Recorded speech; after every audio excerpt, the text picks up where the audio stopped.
It's exciting Indiana high school football on IndianaHighSchoolSports.com. Tonight's broadcast is driven by Greg Hubler Ford and brought to you by Werner Financial, by Universal Roofing, by The Mower Shop, Genesis Sports Performance, Peterman Heating and Cooling, and by Dreyer Reinbold Infinity. Indiana high school football on IndianaHighSchoolSports.com.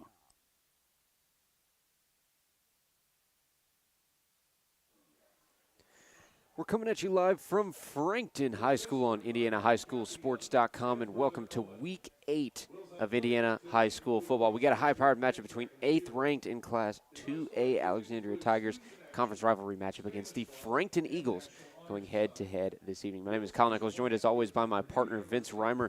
Vince, it's taken us 8 weeks, but we're finally in kind of an Indiana fall, October football type of weather. Temperatures are dropping. Feels like it's finally fall. Yeah, there's no question about it. We've got all the weather elements that you would expect for October in Indiana. Good gusts of wind, temperatures are dropping, and a few sprinkles of rain here and there should make for a good game of football for these two teams tonight. Good game of football it will be. Frankton coming into tonight on a decent start to the year, 3-4 on their record, looking to get their way back to 500 on the season. Coming off a big loss to Madison Grant last week, 38-15. It's been tough for the Eagles, especially at that quarterback position. Talking with Coach Luzader throughout the week, they made the decision just yesterday to go with first-week starter Ethan Stansberry under center. He hasn't played in a few weeks, so it's crucial that he has a good performance tonight as a head of the offense, getting back on the field and rallying his guys to get back on the right side of the win column. Yeah, absolutely. Missing all that time certainly does take a toll on a player and on a team, but there's a name that has stepped up and taken control in Stansberry's absence, and that's fullback Nate Luzader. The sophomore comes into tonight with 188 carries on the season for just shy of 1,100 yards and 10 touchdowns of the team's total 19. So I would expect to see a lot from him in terms of offensive production, pairing well with him out of the backfield is running back Crew Farrell.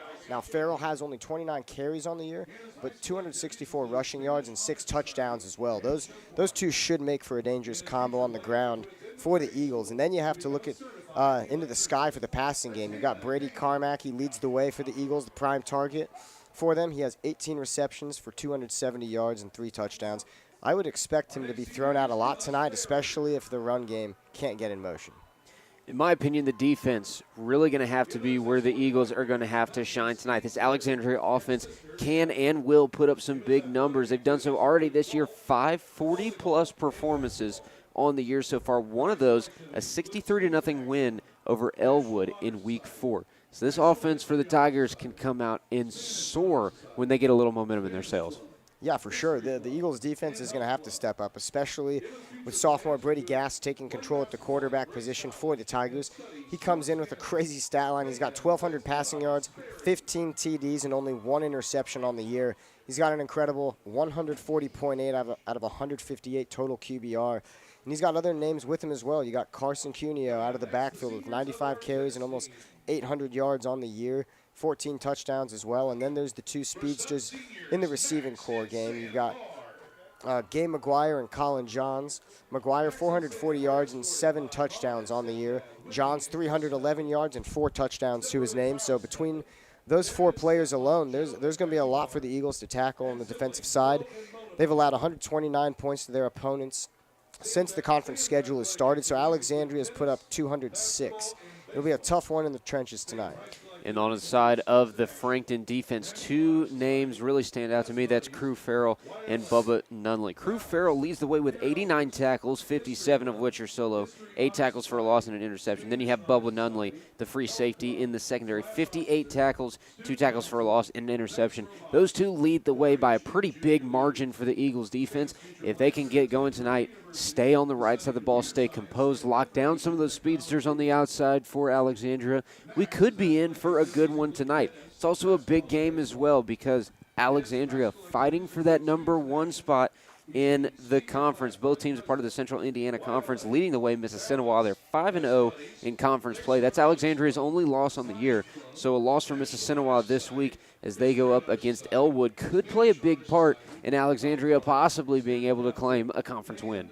Yeah, that's a crazy competitive conference they've got. It's kind of top-heavy, but Mississinawa has some good experience, you know. on the tracks of Frankton. But as you said, that defense is very versatile. In week 1 when we were here, we saw Bubba Nunley with that interception. His only one on the year, though. Yeah, my key to the game for sure would be the Eagles' defense slowing down this Alexandria Tigers offense. This offense has been consistent all year. They frequently put up 20, 30 points a night. So for them to be successful tonight, both sides are going to have to stay prime, avoid the fatigue, and the Eagles have to stay prime on defense. And we'll be keeping you updated as best we can on the other conference matchups going on in the Central Indiana Conference. We got Blackford at Oak Hill tonight, Elwood at Mississinawa, and Madison Grant at Eastbrook. Like we said, when we get breaks in the action, we will be sure to keep you updated on those as we get those updates as well. Another big thing, it is senior night for the Frankton Eagles. A lot of seniors, as you can see on your screen, out on the field being lined up, escorted by friends and family, getting their names announced. So a big one for the Eagles tonight, especially being able to take down a conference opponent that sits a few spaces above them in the conference rankings, and being able to do it at home on your senior night, send your seniors off with the right mentality and with a bang. Yeah, sometimes you see home teams on senior night choose to schedule opponents who might not be at their caliber, try to get that easy win, try to get the late season win before the playoffs start. But for Frankton tonight, this could be a statement win. They sit at 3-4 on the year, and as we mentioned, Alexandria 6-1. So if they're able to get their biggest win of the year here, get back to 500, that's a lot of conference going into the playoffs. As we said, this conference is really competitive. You've got some top-heavy teams, and they would really make a difference here coming out the win tonight on senior night. Frankton is 2-3 in the Central Indiana Conference. Alexandria 4-1, just one game back from Mississinawa.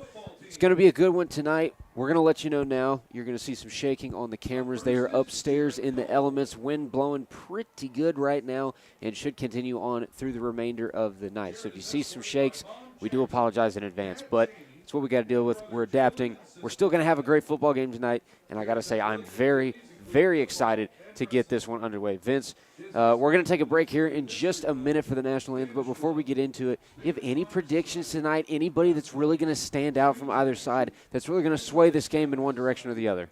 Well, my prediction to start out with would be Alexandria by a score of 31-24. I think Frankton's going to put up a big fight tonight. I think Alexandria is going to do their typical thing and put up some points. Frankton's defense hasn't been impressive enough to me based on their track record this year to slow them down in any sort of way to keep them under 20, keep them under 30. But as for me, as far as impact players, Ethan Stansbury's got to come out and make a big impact. They just went with him a couple days ago. Coach Lizatter, as you mentioned, chose to start him tonight. In week 1, he had a lot of trouble as far as throwing the ball goes downfield, so I look for him tonight to rebound and have a big game, his last game at home on the season, to launch that thing down the field and have a breakout night. I think Brady Gast in that quarterback position for the Tigers as well is going to be a big name to watch tonight. Like we said, a little under 1,200 yards, 15 of the total 35 offensive touchdowns for the Tigers, only one interception, and a really, really good QBR coming in tonight, 140.8 out of 158.3. Very rare as well that you see someone as young as him as well, a sophomore year of high school with that good of a quarterback ranking headed in to week 8. It's going to be a very impressive matchup. I think Gabe McGuire is also going to be a big one for the Tigers tonight. 440 yards, 7 touchdowns. Carson Caneo coming out of the backfield with 14 touchdowns, right under 800 yards. It's going to be a heck of a night for some Indiana high school football. That's coming up here in just a few moments. We're going to take a break for the national anthem and to hear a few words from our sponsors. Before we do that, make sure you follow us on the X app, INDHS Sports, for clips after the game for all of our locations, Indianapolis and Muncie. That keeps you up to date with all our teams off the field and for basketball coming up here in a few weeks. Also head to our website, IndianaHighSchoolSports.com. 2 links at the top of the page. You click the Indianapolis area or the Muncie area. There's a QR code over to your right.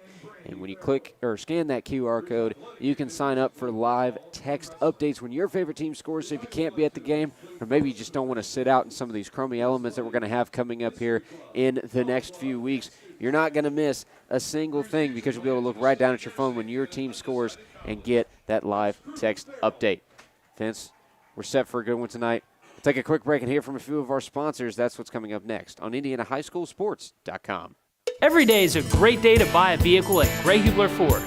Because every vehicle comes with our Greg Hubler promise. On top of scheduled maintenance with your vehicle, you'll also enjoy complimentary roadside assistance, service pickup, and drop-off. And a free car wash and quick wash every time you service at Greg Hubler Ford. We're always finding new ways to put our guests first.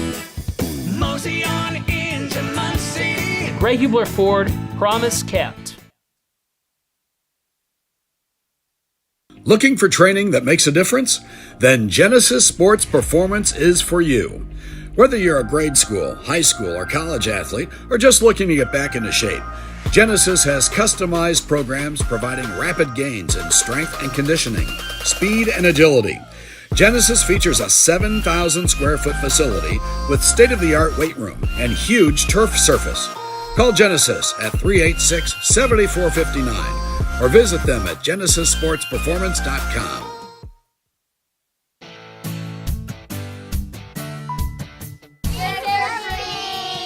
Candy, please. Everyone want a free furnace? Here's one for you and you. Walk the plank, Chad. Here's some candy, kids.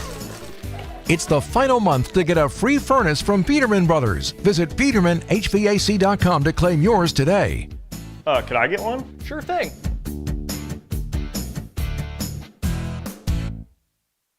The Mower Shop in Fishers is the one-stop shop for all of your lawn maintenance needs. We have a huge selection of Honda and Toro lawnmowers in stock and even more to choose from online. Plus, we carry parts and accessories with super fast shipping. Just need maintenance or repairs? We offer that too. And we'll even deliver. The Mower Shop, family owned for more than 20 years. Visit our showroom just west of State Road 37 in Fishers or shop online at themowershop.com.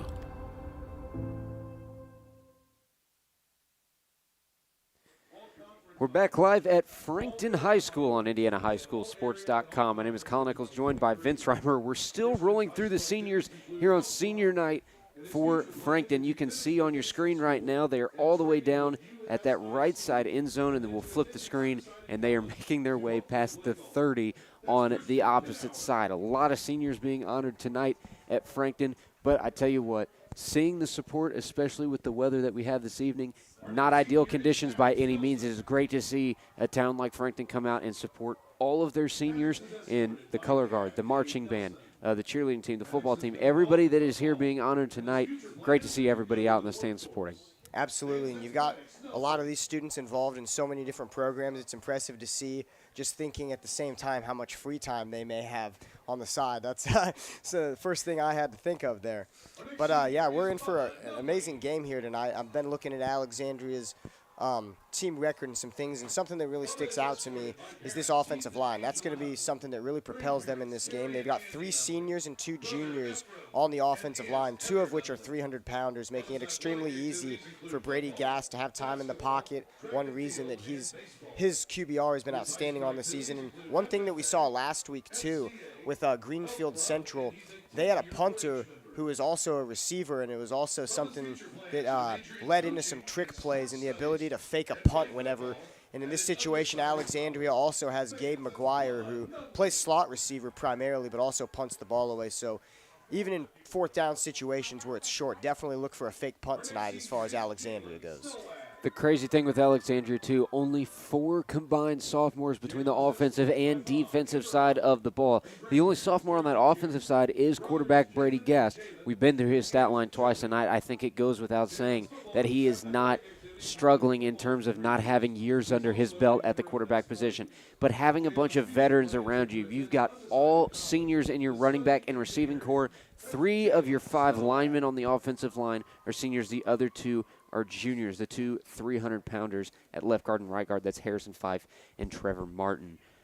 Having that much veteran experience around you, especially as a young quarterback, is going to be huge. Those guys know the game well. They've been on the field for 4 years in an Alexandria uniform. And then you put a young quarterback behind them who's learning from them, picking up on their cues, and figuring out how to play the game at a veteran level already as a sophomore.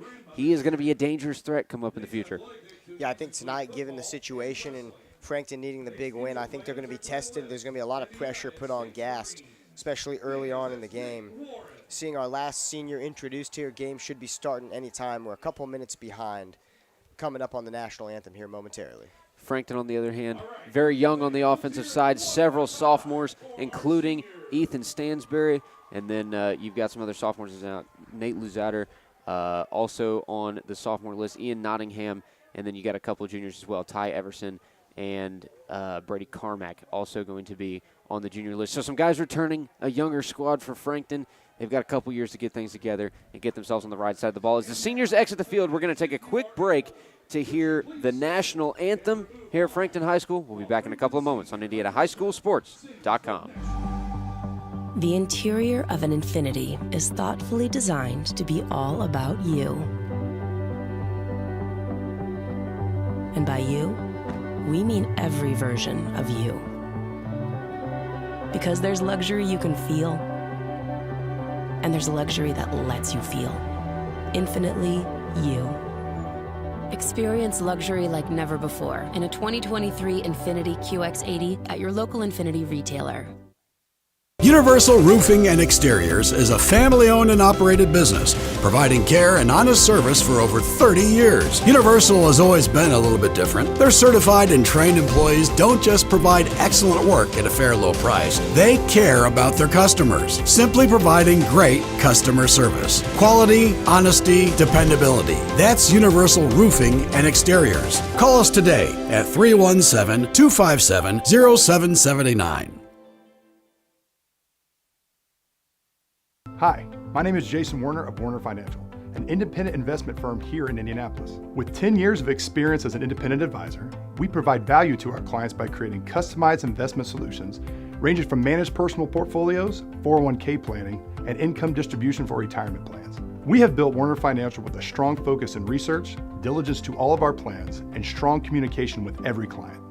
We would love the opportunity to show you our process with a no-cost consultation to discuss your financial future. Looking for training that makes a difference? Then Genesis Sports Performance is for you.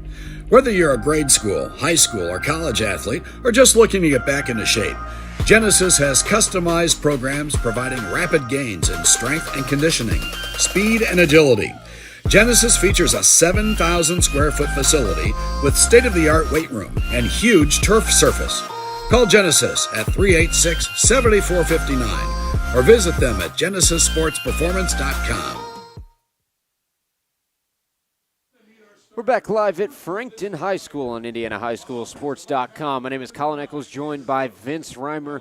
High-paced matchup coming at you here in just a few moments between the visiting Alexandria Monroe Tigers and the hometown Frankton Eagles on Frankton's senior night. On top of that, we got a great matchup ahead of us, Vince, like we've been saying. We've been talking about it, hyping it up all night now.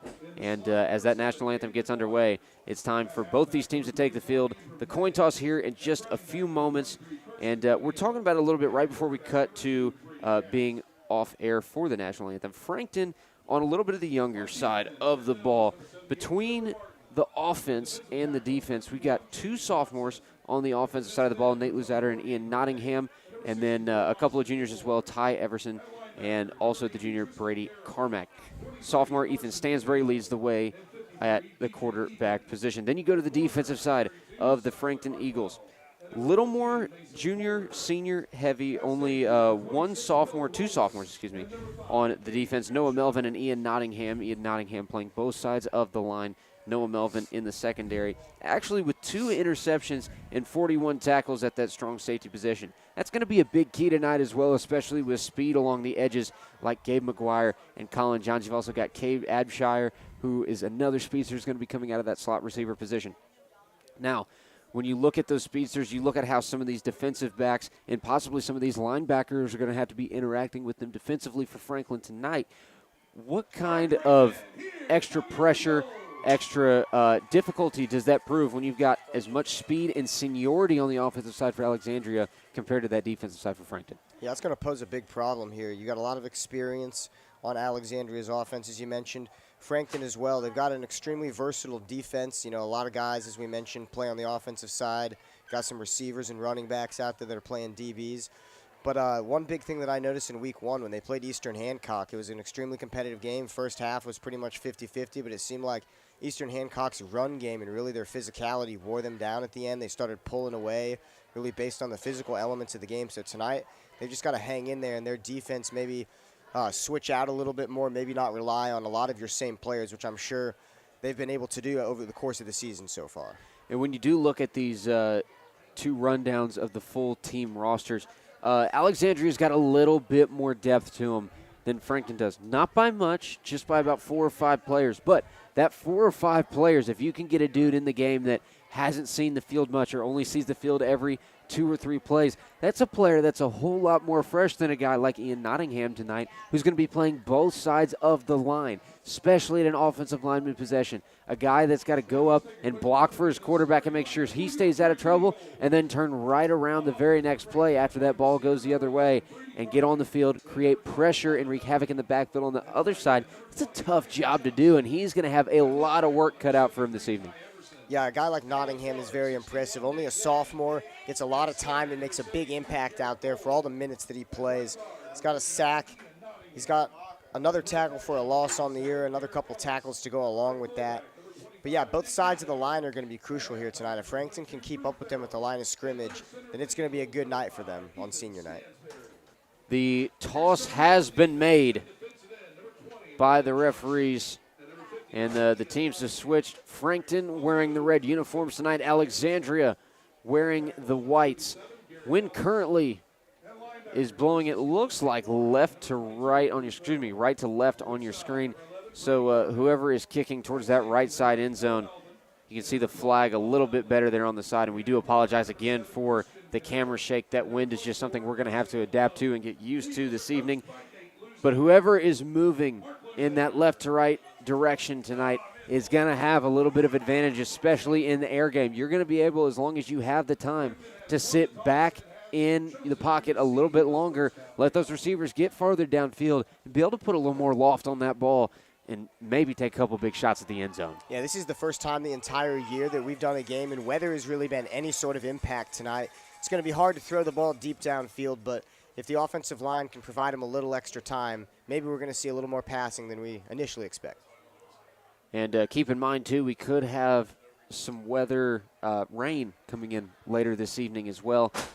When that rain does come into effect, that's going to take away a lot from the passing game, especially with the temperatures we have tonight. Not warm by any means. People up here in the press box in sweatshirts, windbreakers as well. If you take away from that passing game, the run game is going to come in absolutely huge. And we know there's a couple guys on the field that have got some legs underneath them. Carson Caneo coming out of the backfield for the Tigers, 800 rush yards, 14 touchdowns on the year. And then Nate Luzader for the Eagles, 1,093 yards, 10 touchdowns.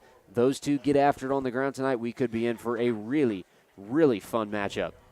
Alexandria will kick away to start this one. Frankton taking over on the offensive side. Alexandria will have it coming out in half number 2. Back to return for the Eagles is Bubba Nunley. Also back to return with him is Crew Farrell. Bubba Nunley, Crew Farrell, the two returnmen. A lot of speed. Back for Frankton, Brady Carmack as well. Back to return. The kicker for Alexandria is Corey Layton, number 58. And the wind already playing some effect, as we're going to have a hold on the kick if that ball falls over again. It did. So we'll see if Corey Layton can get this ball kicked off without a hold. And it looks like a hold is what he will need coming on to do the honors, if that's how you want to word it, is going to be number 84. That's Logan Berry. And here comes the kick from Layton. It's sky high and is going to be picked up by Frankton short of the 30. And bringing it up the field for a halfway decent return is Christian Nauer. That is where Frankton will take over in the first quarter.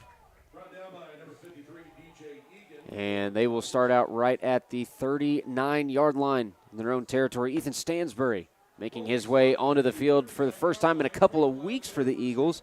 looking to lead them on their first offensive drive. Yeah, they've got good starting field position. Got the best weather that we're going to have for the rest of the night. It's going to be exciting to see what Stansberry has in his first game back. Stansberry starts under center. Puts a man in motion. That's Luzader now to the outside. Luzader to the far sideline, has plenty of running room, and he's going to be very close to the first down marker, all ready to start this drive. We'll see where the officials spot him at. Looks like he's going to be a yard short on the Frankton 48. 2nd down and 1 coming up. Good run there to kick off the drive. Thought he had it right there. Just went out of bounds at the last second. Picked up a good gain of 9 on the first play of the game. 2nd and 1 in the early goings of this first quarter. Here we go again. Stansberry under center. He'll have 2 receivers to his left side, 1 out to his right. Stansberry puts Farrell in motion. Fakes the handoff to Farrell. Now goes up the middle to Luzader, and Luzader will have the first down, a 2-yard pickup. Dropped it midfield. 1st down and 10 for the Eagles. Already at midfield on the early goings of this drive. And that run game, especially from Luzader, we said it, just under 1,100 yards. He's going to have himself a big night tonight. Yeah, the line looks like they're doing their part. Start out the game here. 2 good run plays. Already across midfield, looking good for the Eagles. Not even a minute in. 1st down and 10 for Frankton. Coming out to the line under center is Stansberry. 2 receivers out to his right, 1 to his left. Luzader solo in the backfield. Farrell in motion, and Farrell will get the carry this time. Takes it across the 50 for a short pickup of 1. 2nd and 9 coming up for Frankton. And we've got 10:46 left in this first quarter. Yeah, that fake sold him on the first second there, but Carson Cuneo caught up and made an amazing tackle there on the play. Gain of only 2, so we're coming up on a 3rd and 8 here for the Eagles. 2nd and 8 for Frankton.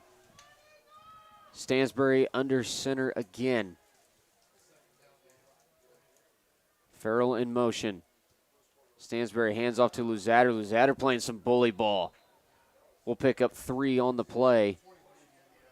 3rd down and 5 coming up for Frankton, now at the Alexandria 45-yard line. So you're kind of at that position right now where too far to kick the field goal if you can't convert. Little short field to punt, but with the wind going against you, you might have a decent opportunity of putting it inside the 20. Yeah, I'm not too sure we're going to see too much of a different variety of play here, but this is the first time they've really been tested and challenged on a 3rd and mid. Stansberry under center. Dropping back to pass for the first time tonight. Fires a dart across the middle, and there's obviously some miscommunication as that falls incomplete. Well into no man's land. That's going to bring up the 4th down and 5. And here comes the Frankton punt squad. Christian Nauer to kick it away. Looked like a promising drive there. It's a pretty tough spot onto the field to decide what to do. A good punt would do them wonders, though, if the defense can hold up for them on their first drive. Everybody's in position. High snap for Nauer. Fields it cleanly, nearly blocked. There might have been a finger on that one, and the ball is going to settle the 31-yard line in Alexandria territory. The Tigers starting off in decent field position as well. Brady Gast will lead the offense onto the field. The sophomore quarterback, the only sophomore on that offensive side of the ball. Everyone else a junior or a senior. Expect a lot out of the young quarterback tonight. Very, very good through the first 7 weeks. Yeah, definitely the most exciting player making his start tonight. Brady Gast, going to be exciting to see what he has. Ball placed at the 30-yard line for the Tigers drive. Gun formation for Gast. 2 receivers to the near, 1 to the far. First play from scrimmage is a pitch to Caneo, and Caneo's going to be dropped down. Looks like behind the line of scrimmage. Loss of 1 on the play. 2nd and 11 for Alexandria. Yeah, it took a little while to turn the corner there. Great tackle there, though, by Nate Warren. So we got 2nd and 10 here. 9 minutes to go in the first quarter. Tigers with the ball. 2nd and 11 for the Tigers. Call coming in from the sideline for Brady Gast. 13 seconds on the play clock. Gast in the gun once again. Gast. High snap again, another handoff to Caneo, and Caneo continues to go backwards. Another loss of 1 on the play. 3rd and 12 coming up for the Tigers. That run game not working out well on the early part of this drive. And Ty Everson, the nose tackle, able to get in the backfield for a tackle for a loss. Yeah, Everson and the rest of that defensive line got pretty excited there. You can tell they're building a little bit of momentum, not letting them gain any yards to start out. So 3rd and long here for the first drive on Alexandria's night. 3rd and 13. Gas in the shotgun formation. 2 to the far, 1 to the near. Quick pass to the far sideline, complete to Caneo. Caneo with some running room, and he is going to lower the shoulder and take it across the first down marker, it looks like. And I couldn't quite see who the defender was. Looked like it was Christian Nauer who finally brought down Caneo. Plays like that are going to be crucial. They had a small chance to get him right before the first down marker, but open field tackling is going to be a big part of tonight, especially with this weather, especially with the line playing a big part early to start this game. Open field tackling definitely going to be a big issue for both teams. 8 minutes left in the first from the 41. It's a 1st and 10 for Alexandria. Gas in the gun, handoff up the middle to Caneo, and Caneo will find his way out of the pile and fall forward for a few more yards. 7-yard pickup, 2nd and 3 coming up. Now a little bit working for him after that pass play. Good first run on the next set of plays here. Moving up the field, about at the 50-yard line. Looks like we got a 2nd and 3 coming up. Set up at the 48. Gun formation again for Gast. Gast.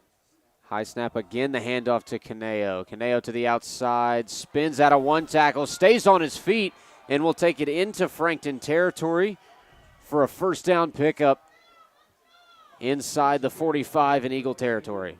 That was looking really good to start the drive as far as Frankton's defense goes. They had a 3rd and 13, but slowly but surely Alexander's starting to look comfortable out here. Now just past 44-yard line, looking for another 1st and 10. 43. It's a first down for Alexandria. Clock continues to wind, now down just over 7 minutes in the first quarter. 8 seconds on the play clock. Gast in the gun. Puts a man in motion the near side. Little shovel pass to Gabe McGuire, and McGuire is brought down in the backfield. That'll be a loss of 1 on the play. Very loss of 2, 2nd and 12. Very good read by the defense there. Quick to the point of attack. This is their best chance getting them at this point, not allowing another first down. At that point, they're going to be in striking range for the first time for either team tonight. Again, it's the nose tackle Ty Everson in the backfield making the stop for Frankton. 2nd and 12 for Alexandria. Gast in the shotgun formation. Back to pass for the first time tonight, complete on the far side, and for a big first down pickup at that. Flag flying in at the end. And that looks like it was complete to Cade Abshire. It's a first down, waiting to see what the flag will end up being on the play. It's hard to tell given the position of the flag and the time when it was thrown right after the runner was ruled down. And it's going to be a face mask going against the Eagles. So the ball will move 15 yards further down the field inside the 30 in Eagle territory. And the receiver on that play, Colin Johns. Tough break there. Really the first flag that we've seen tonight. Halfway through the first quarter now, Alexandria in great position for a score here. Ball spotted at the 14 in Frankton territory. Gast sits back in the gun for the Tigers. Gast. Quick handoff to the far side is going to be stopped after a short gain. Looks like 2nd and 8. 2nd and 9 coming up for Alexandria. Very, very short gain and a lot of quick motion in the backfield as well. That was McGuire who took it to the far side. Yeah, that was also a tough point on the field for that face mask penalty. It pretty much knocked out 25 yards of crucial territory and put him really close to scoring position. 2nd and 9 for the Tigers. Gas in the gun. Handoff up the middle to Caneo. Bounces to the far side, and Caneo will walk into the end zone untouched. Makes it 6-0. Tigers lead in the first quarter. We still have 5 minutes and 21 seconds left in the first. Alexandria draws first blood at Frankton High School. Yeah, very impressive instincts there to roll out to that left side. Cuneo's made a huge tackle on defense, now has himself the first touchdown tonight. 6-0 with the extra point coming out on the field. Here comes the PAT from Corey Layton. And we have flags on the play. The kick does go through. Looks like we'll have a re-kick coming up. Score stays at 6. And it will be a false start against the Tigers. So a little bit of a further PAT attempt coming up. High school, 25-yarder. High school, this could make a difference here, especially with the weather tonight. We have seen some shaky kicking from a lot of teams this year. 25-yard kick coming up and still splits the uprights to make it 7-0. Alexandria leads in the early goings of this matchup tonight. It's week 8, Alexandria at Frankton High School. The Tigers strike first after a drive that took a decent amount of time off the clock. And in the end, it's Carson Cuneo who walks it into the end zone for the first 6. Impressive drive there. About halfway through the first quarter, Frankton really looked like they had him to begin that. Held him at a 3rd and 13, but just allowed one big pass play, which really opened things up. And then that face mask penalty led to that score here. So Frankton's going to need to come out. The big responding drive coming up. Kickoff team for Alexandria. Retaking the field. Kicking away again, Corey Layton. We'll see if he can get things done without a holder this time. Wind playing effect so far more on the kicking game than anything for the Tigers. Layton gets the ball set. We'll back up. Ball still on the kicking block, so things are looking good for Layton. Ready to kick it away, and it's a high and long kick. Back is going to be fielded by Nunley. Nunley takes it up the middle, now tries to get to the near side. Breaks one tackle, breaks two. Nunley with some running room. Nunley across the 50 to the 40, still going, and finally brought down at the 36-yard line, 37-yard line in Alexandria territory. Big start for the Frankton offense. Bubba Nunley, the big run back. Yeah, excellent job getting your team in prime, field territory to start this drive out. Had a really big moment there to turn the corner, made the cut, followed his blockers, almost went the whole way. Nonetheless, excellent return, starting out at the 34-yard line. 1st and 10 from the Eagles. From the Tigers' 37-yard line. It's Stansbury under center.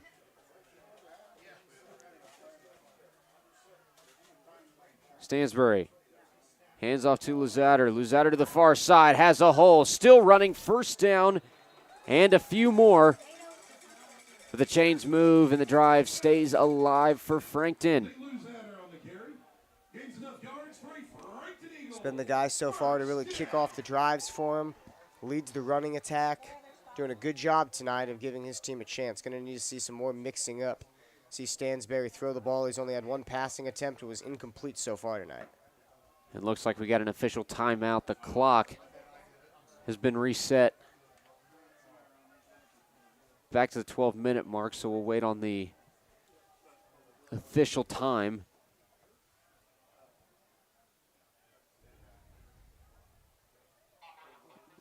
Referee still in discussion on where they want that clock set. Before that run play, it was at 5:08. It's going to be interesting to see where they end up keeping it. Looks like they put it at 5 minutes. So right at 5 Looks is where the clock will sit. First down and 10 for the Eagles at the 27-yard line now. Alexandria leading 7-0. Stansbury under center. And flags down on the field. A false start coming against the Eagles. It's tough after that time away trying to figure out the clock, but they had an excellent run back there. Tough break for the Eagles. Going to be 2nd and 15 here coming back out. New play coming up as well for the Eagles offense. 4:45 left in the first quarter. It's a 7-0 lead for the Tigers. Yeah, big play here coming up. You need to chip away some yards so you put yourself in a good position. Need be on 3rd down. Stansbury under center. Pitches to the near side. It's Luzader, and he will take it across the 30. And it won't be back to the original line of scrimmage just yet. 2nd down and about 14 coming up for Frankton's offense, nearing that 4-minute mark in the first. Did a good job, though, of not getting pulled back. Made a beautiful cut there. Could have had a chance for some more yards, but got dragged down the last second. Clock now just under 4 minutes. 2nd and 13 for Frankton. The Eagles breaking huddle and headed back to the line. Stansbury stays under center. We haven't seen him move out of it yet tonight. He's got 2 receivers to the far side. Tries the hard count, no movement from the defense. Now drops back to pass. Fires a dart across the middle, and it is intercepted by Alexandria, and bringing it down to the 25. That's a tough break there. Really didn't have a receiver in proximity. That ball was slowing down on its deceleration to the receiver there. And it looks like it was Will Rowland, the defender, who was able to come up with only the 3rd interception for this Tigers defense, and it puts the end to a high-rolling offensive start to that drive for Frankton.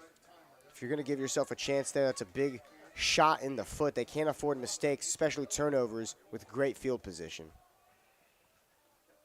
The pistol is gassed. Quick flip up front for no gain for the Tigers. Ball carrier was Abram May. 2nd down and 10 coming up.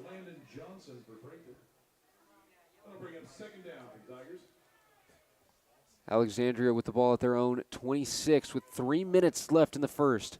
7-0 the score. Tigers lead looking to extend. Gas in the gun. Man in motion coming across the front. Now passing across the middle. It is incomplete. Just overshoots Abram May. The H-back coming out of the backfield. It'll be 3rd and 10 coming up. 2:45 left in quarter number 1. That's a big missed opportunity. He had a lot of space there. No defensive back coming up to hit him. Could have been a great opportunity for an open field score. Gass definitely wishes he had that one back. Gassed again in the pistol. 3rd down and 10 for the Tigers. Hard count, nobody jumps. Still plenty of time on the play clock at 16. Gassed. New set. Hands off to Cuneo.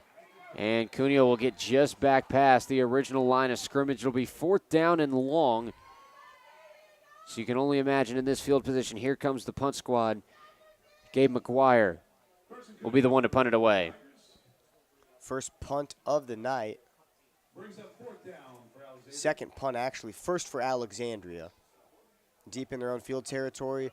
The last time out, Frankton had great field positioning. Looks like they may have good field positioning this time as well here. Big run back from Nunley. He's already made an impact in this game. Nunley will be the receiver, and he fumbles it. Muffs the punt, and the Tigers will keep their offense on the field. Recovering on that punt, number 26, Will Rowland for the Tigers. It's a big play right there. Just had the interception, then gets the recovery on the muffed punt. That was interesting just because Nunley looked like he was going to have that, but didn't end up securing the ball, just lost it at the last second on the ground. And the rain has started to fall in Frankton. We'll keep things rolling right along. Under center is Gast. First down and 10. And we got flags flying. False start on the near side. Saw that one clear as day from the Tigers. Drive being halted here. Although it was a crazy sequence of events, Alexandria getting the ball back right before that. So now Alexandria going to be a 1st and 15 as the play resumes. As we mentioned, we're dealing with a little bit of a weather issue with some rain. Ball gets snapped, handoff goes to Cuneo. On the outside, picks up a couple of yards back. He'll get those 5 from the penalty.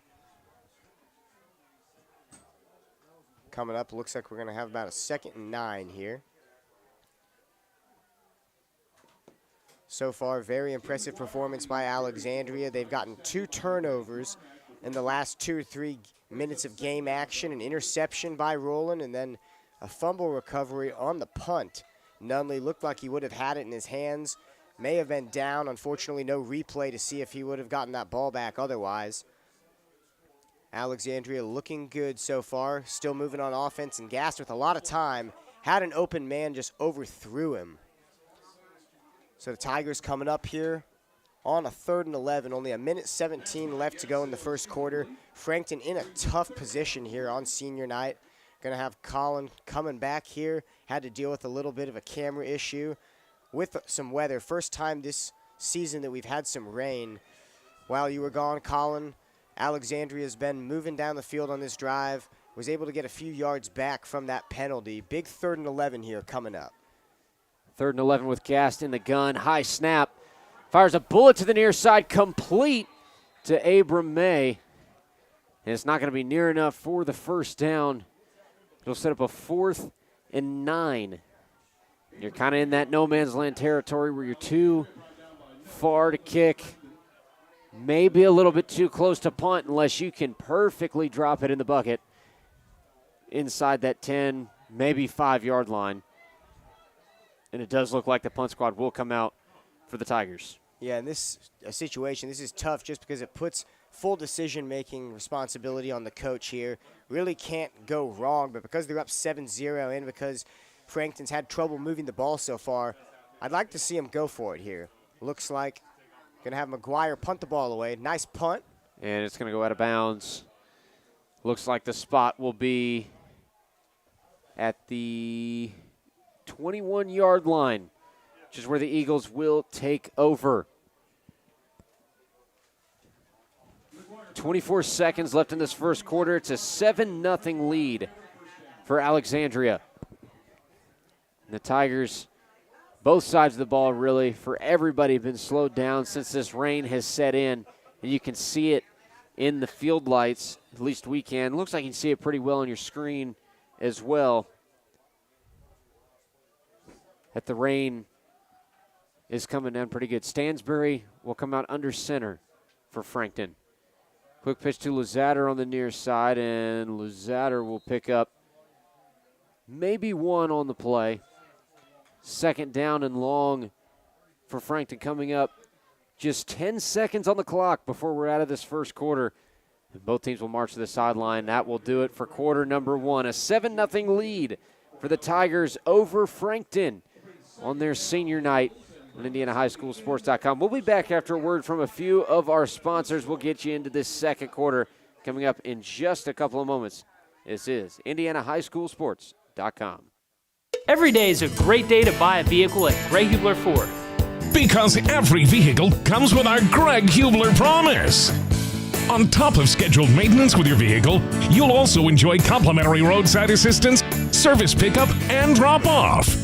And and a free car wash and quick wash every time you service at Greg Hubler Ford. We're always finding new ways to put our guests first.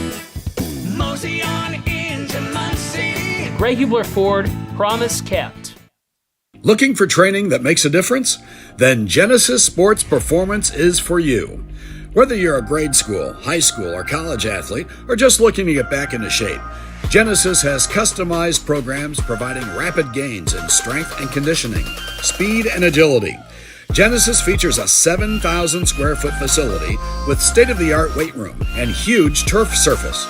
Call Genesis at 386-7459 or visit them at genesissportsperformance.com. We're live at Frankton High School on IndianaHighSchoolSports.com. The beginning of the second quarter. Alexandria leads 7-0 over the Eagles. Colin Nichols joined by Vince Reimer. We'll get you right back into this one. 2nd and 9 for the Eagles. Stansbury under center, and we got a lot of movement up front. The Eagles are going to be pushing back 5 yards. Yeah, tough go here. Luzatter's done a lot of the heavy lifting on the offense as far as gaining most of the yards for the Eagles go. And I have to admit, Colin, I was wrong. I was not expecting rain when we arrived. And little did we know, right into the second quarter, we have rain already. That's going to make for an interesting remainder of this game. The pass game gets infinitely harder when you mix in rain and cold. Guys' hands not moving as fluently as they would in the warm. Ball getting slick as well. Going to provide some problems. Stansbury under center. 2nd down and 13. Stansbury airing one out to the near side. It's a wobbler trying to come back to get it. Is his receiver Brady Carmack. And Carmack will see it fall to the turf. 3rd down and 13 coming up for the Eagles. 11:55 left in the first half. Yeah, didn't get perfectly planted on the throw there, but a good adjustment by Carmack at the last second to almost secure the ball, but nonetheless couldn't get that one to go. Stansbury still has yet to complete a pass. He's really, chosen some tough targets on his throws. It'd be nice to see a little bit of a quicker connection on the drop-off. Stansbury will go under center again for 3rd and 13. Stansbury rolling to his right, has pressure in the backfield.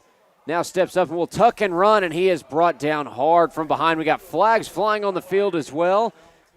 And looks like the Eagles may be staying on the field on the offensive side of the ball after that hit. And it was a big one, too. Looks like that was Austin DeVore and Abram May who came in and hit Stansbury. Yeah, it's one of those tough plays right there where he basically didn't make it to the stop sign in time and just rolled through it. The second man just couldn't slow down, made the extra hit there. So we're going to see a 1st down for the Eagles. Big break there as they weren't getting much as far as yards leading into that 3rd down. And it is a personal foul against Alexandria for that helmet-to-helmet contact. 1st down and 10 now at the 36-yard line in their own territory. Stansbury under center. Stansbury, a pitch to Luzatter on the far side. Luzatter with some speed around the edge. Won't find it, though. And he'll be brought down at the line of scrimmage. 2nd and 10.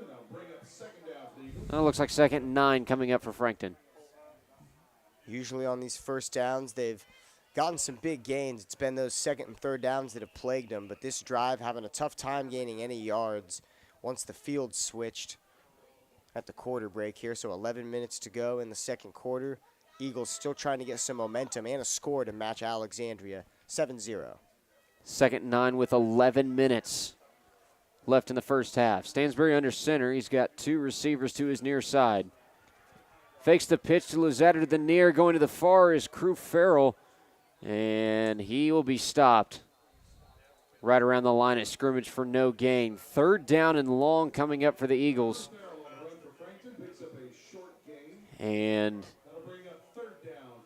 the momentum really on both sides of the ball for both offenses has slowed down immensely. Not a lot of movement for either side other than the outstanding touchdown from Cuneo to put Alexandria up by 7. in the first quarter. 3rd down and long coming up for Frankton. Again, it's Stansbury under center. 2 receivers to his right, 1 out to his left. Stansbury back to pass. Fires near sideline, complete to Bubba Nunley. Oh no, looks like it popped out at the end. He had what looked like control going to the ground, and looks like it just popped out as he hit the turf. 4th down and 8 for the Eagles. And it's Christian Nauer back on the field to punt for Frankton again. Still no movement going for their offense yet tonight. Couple promising drives in that first quarter, both of them resulting in obviously no score, as we still have a 7-0 point spread on the board. They just need a little more consistency out there. It seems like once they get something together, they're really not following up. Good punt here, though. And it is going to hit the turf and take a friendly bounce for the Eagles back inside the 15, still rolling. And it's going to be touched at the 11. Huge punt for Christian Nauer to pin the Tigers well back in their own territory. And with a score of 7-0 and looking to tie this one up, Frankton setting themselves up defensively in some pretty good positioning. Yeah, so far it's been really varying where they both have started on the field tonight, but with the rain and with the way this game has gone, both teams are set with 2 very viable running backs. We mentioned Crew Farrell and Nate Luzader for the Eagles. For Alexandria, Carson Cuneo has done most of the carrying tonight, but Abram May as well. Has 2 touchdowns on the year, so definitely look for him to get involved too later on. And the gun is gassed. 1st down and 10 for the Tigers. Gassed, a quick screen to the far side, complete to McGuire. And that's going to be a pretty decent loss on the play. 2nd down and 13 coming up.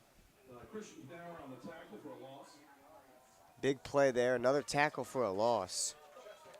Christian Nauer, the defensive back, coming in to make the stop for the Eagles. 9.5 minutes left in the second quarter. Still a 7-0 lead for Alexandria. Back to pass out of the gun again is gassed. He fires across the middle, and it is just high, at a fingertip length away from being complete to the intended target, Colin Johns.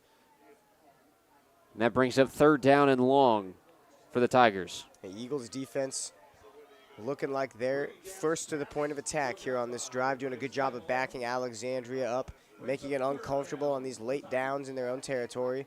Got a 3rd and 13 here for the Tigers. 3rd and 13 for Alexandria. Gass sticks with shotgun formation. 2 receivers to his near side. 1 out to his far.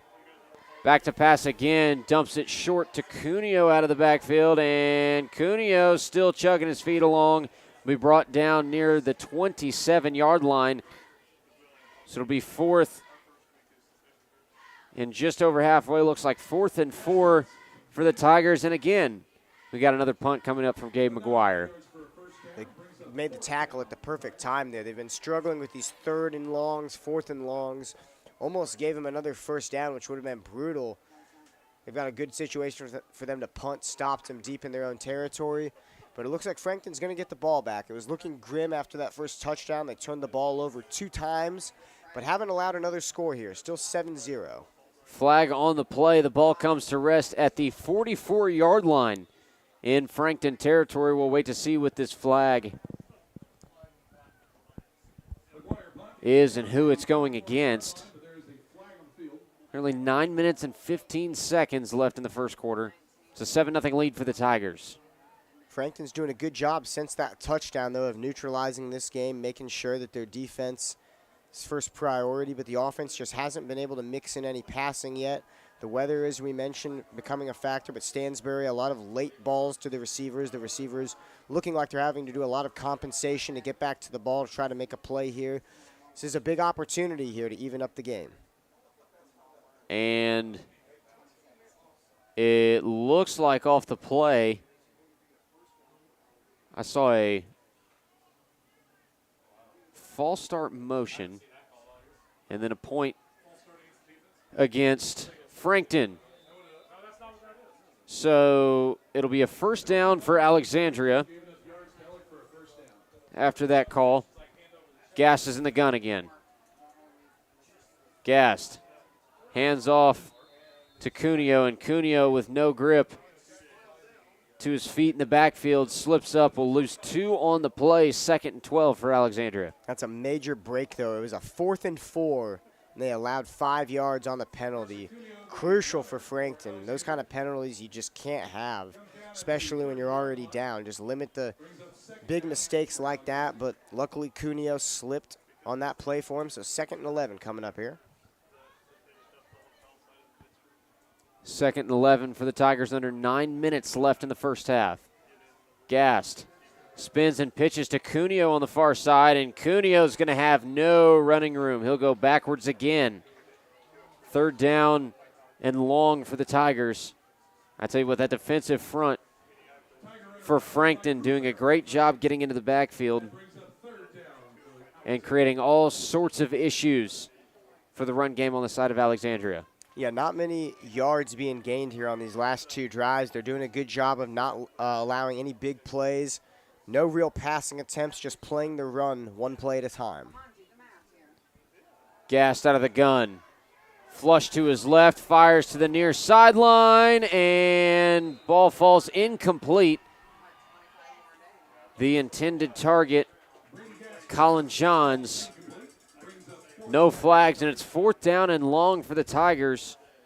So after a mistake by Frankton's defense, setting up the new first down for Alexandria, it's another 3 and out after 2 busted run plays and an incomplete pass. Yeah, that defense stayed true. They're doing a good job up front. Nottingham and Johnson off the edge, making an impact, making sure that they're not able to bust out. That time Cuneo and May just didn't have any opportunities to get to the outside. Big punt and a good one coming. Good punt from McGuire back inside the 40 in Frankton territory. And Bubba Nunley plays it smart with the fair catch at the 38-yard line. 1st and 10 coming up for Frankton. 7 minutes, 51 seconds left in the second quarter. As we thought they were going to get the ball back that previous time, I was talking about this is a huge opportunity to even the score of the game here. They have all the time they need left in the quarter here, so you don't have to rush. The rain is slowed down a little bit from what we can tell originally. So huge chance here, ball at about the 38-yard line on their own side. 1st and 10 for the Eagles. Full backfield under center is Stansbury. Stansbury pitches to Luzader coming to the near side. Luzader with a big hole. Luzader across midfield, and he's brought down at the 47-yard line in Alexandria territory. Heck of a run from the sophomore. 1st down and 10 for the Eagles. And the clock will continue to tick towards 7.5 minutes. Gabe McGuire on the stop. Nice 18-yard gain there. Puts him right past the 50-yard line in striking range. It's the kind of play that's going to build some momentum for your team, and Luzader doing what he's done all night so far. 1st down and 10. Stansbury under center. Stansbury to Luzader up the middle, and he will keep the pile moving for a pickup of 2. Flag comes in late, and leading the charge is DJ Egan for the Tigers defense. So we'll see what this flag call is from the officials. And we got a personal foul against the defense again. That is the 2nd personal foul against Alexandria's defense tonight. So 15 yards added to the end of the play. Do not like seeing that one. The referees did a very, very difficult job of blowing the whistle. The defense clearly did not know to stop the play there. So an unnecessary roughness penalty, a personal foul tacked on to the end of that. Really want to see the officials do a quicker job of blowing the whistle there. Whistle blows. We've got Stansbury under center. Stansbury again, the handoff to Luzader, and he will try to break away from one tackle. Can't escape the hands of number 25 for, 24 for Alexandria. That's Abram May.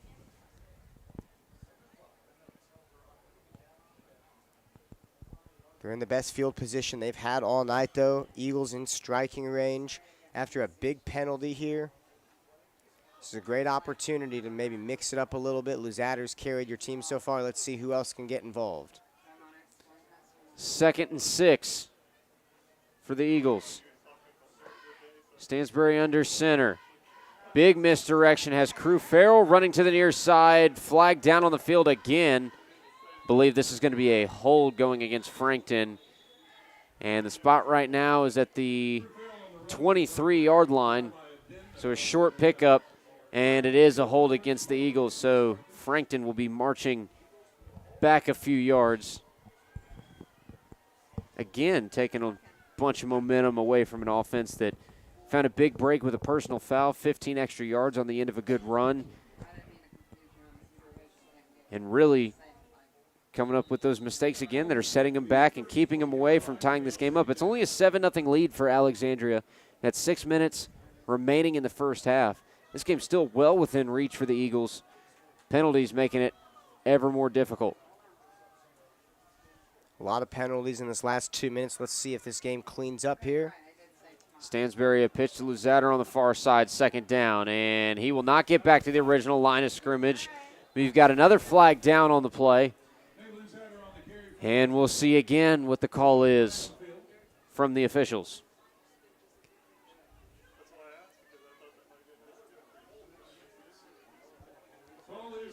And it's another hold against Frankton. So it was a 2nd down and already long is going to be a 2nd down and longer. Positive thing is, though, as we heard from the row down, it still is 2nd down. From the 43 for Frankton. It'll be 2nd down and long, under 6 minutes to go in the first half. 7-0 the score. Tigers lead. 2nd and 23 for the Eagles. Those penalties really killed them. Right before that, I mentioned that was their best field position they've had tonight, now moving all the way back to about the 46. Under center is Stansbury, and we've got more flags on the field. We'll see what the call is, and we got to delay a game going against the Eagles. So they continue to push themselves back now on the opposite side of the 50. At this point, you just really have to make sure that you're on time, not jumping, not making any off-cue mistakes here. They just have not been in sync this last minute of play. 2nd down and 28 for the Eagles. Under center is Stansbury. 2 receivers out to his right, 1 to his left. Back to pass. Goes across the middle and incomplete, nearly intercepted. Had a good opportunity to get a hand on it. Was Gabe McGuire. It'll be 3rd down and 28 for Frankton. Yeah, they're taking a lot of time here, making sure that they've got the right play. It's a long way to go. 3rd and 28 here. Going to have to rely on your receivers or backs, whoever gets this ball, to maybe have some yards after the catch, some open field tackle breaking. A lot of room to make up here. 3rd and 28 with Stansbury under center. Stansbury back to pass again. Plenty of time. Airs one out down the far sideline, and it is just out of reach. That sideline side, the intended target, Brady Carmack. Can't haul it in. So it's 4th down and 28 from the 48-yard line. Their own side. And the Eagles will be forced to punt away again. More mistakes hindering big starts to offensive drives. Yeah, at that point, they just backed themselves up so much. It was hard to make up any yardage. They had to throw the ball deep a few times, and they find themselves with another punt here coming up, but still only down 7-0. Christian Nauer, high snap, will get the punt across midfield, and another friendly bounce to the 16-yard line for Frankton. Alexandria football with under 5 minutes to go, 4 minutes, 34 seconds to be exact. The Tigers lead 7-0 over the Eagles. A low-scoring affair, and we are almost to halftime. The rain has slowed down quite a bit. We've seen a little bit more of a pass game come into play, especially with that second and third down and long for Frankton. Alexandria's offense will retake the field. See if the Tigers, led by Brady Gass, can get things going. Yeah, so far, Gass hasn't been able to showcase all of his passing ability. They've been backed up deep both of the last 2 times, and a fumble on the snap there. Going to lose a few on that play. And again, will not be able to showcase those passing abilities. Second and long coming up for the Tigers. We're nearing that 4-minute mark in the first half. Yeah, they haven't had any success when they've been backed up in their own territory. A few penalties plagued them on the last few drives, as well as a few run plays. They just couldn't get sparked, couldn't get going. And then a fumble on the snap. That's really the only mistake that they've made close to a turnover at all. Second down and 15. Gassed out of the gun, pulls back the handoff, fires across the middle, complete to Gabe McGuire. McGuire breaks a tackle, breaking for midfield. McGuire with a lot of green in front of him, and McGuire is going to take this one to the house to add 6 more to the total for the Alexandria Tigers. What a run for Gabe McGuire after the catch. Spin move to break the tackle, and then takes that one the distance. Said it in pregame. Dude is an absolute speedster when he finds some green in front of him. Yeah, that one looked like a lot of weight room right there. He almost got pulled down, but that core kept him up, stayed on his feet, and really used the extra speed on the outside. I'm surprised he didn't get caught. That was an excellent job of beating the last man on the outside. 13-0 Tigers here just when the game was getting close and Frankton was almost about to strike back. Corey Layton on to attempt the PAT, and it will go straight up the middle. 14-0 the lead for Alexandria.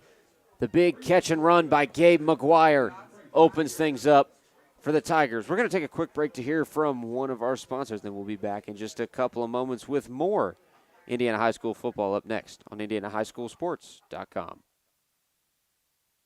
The Mower Shop in Fishers is the one-stop shop for all of your lawn maintenance needs. We have a huge selection of Honda and Toro lawnmowers in stock and even more to choose from online. Plus, we carry parts and accessories with super fast shipping. Just need maintenance or repairs? We offer that too, and we'll even deliver. The Mower Shop, family owned for more than 20 years. Visit our showroom just west of State Road 37 in Fishers or shop online at themowershop.com.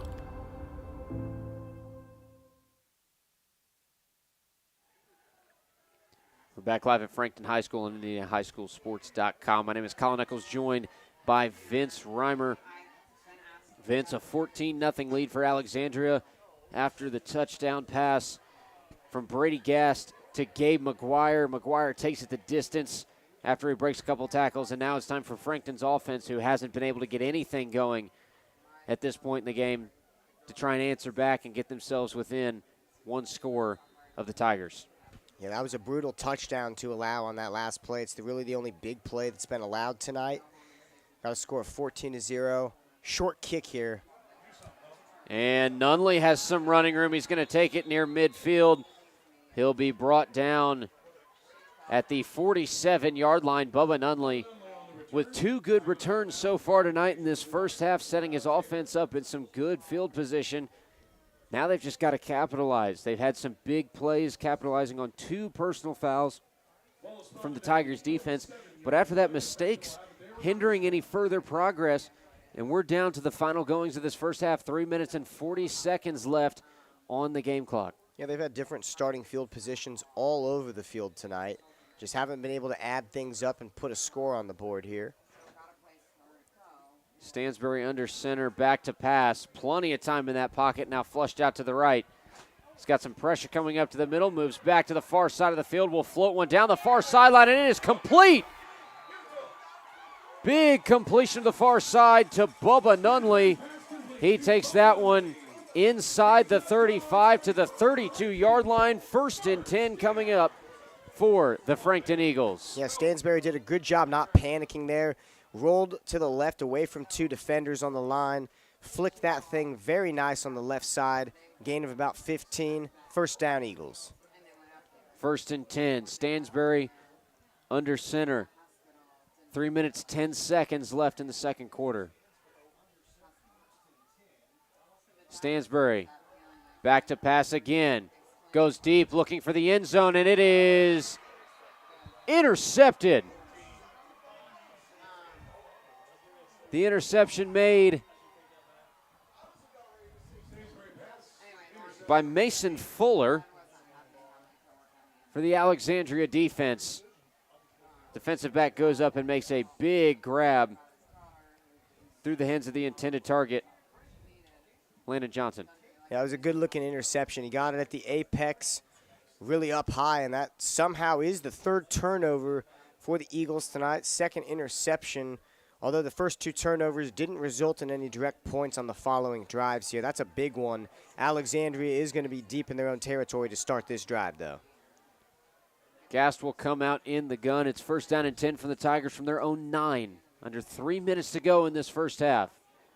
Gast fakes the handoff to Cuneo, now completes into the flat to Abram May.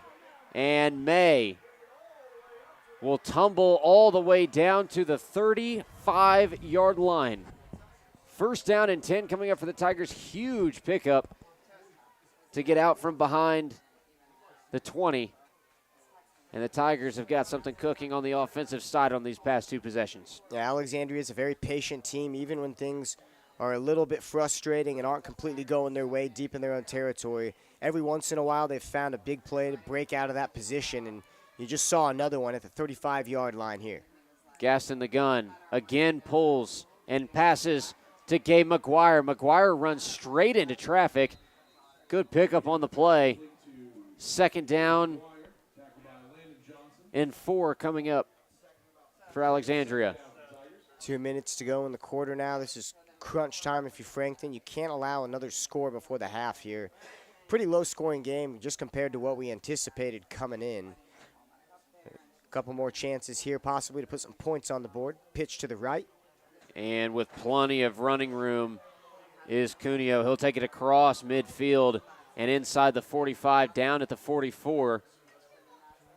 Another 1st down for Alexandria. And keep in mind the Tigers have the ball coming out in the second half. They gave up that opening kickoff to Frankton's offense to start the ball game. And now up 14-0 with 1:45 left in the first half.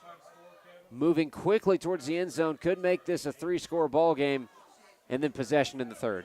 Yeah, it's really brutal, the fact that the Tigers are going to get the ball back to start the second half. They've done a good job, managing the clock, being smart with the ball, really not stressing over, forcing a pass or anything in that regard.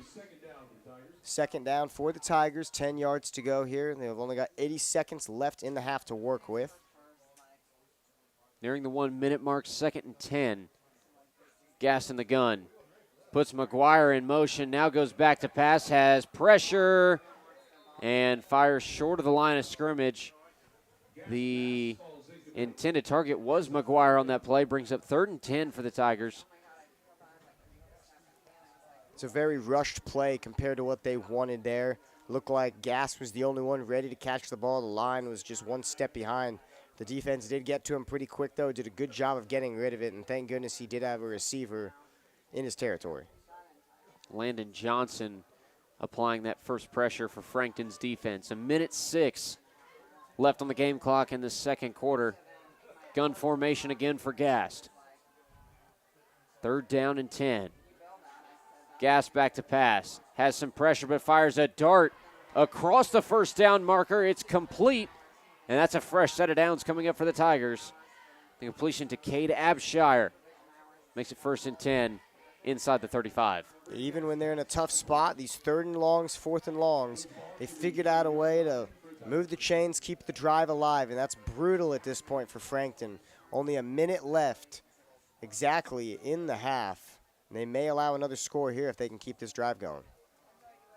From the 30, pitch to the far side to Cuneo, and Cuneo will turn it upfield and pick up a decent chunk. 2nd down for Alexandria. Under a minute to go, and now inside the Eagles' 30. You do have 3 timeouts, too, so I would look for those to be used here if need be.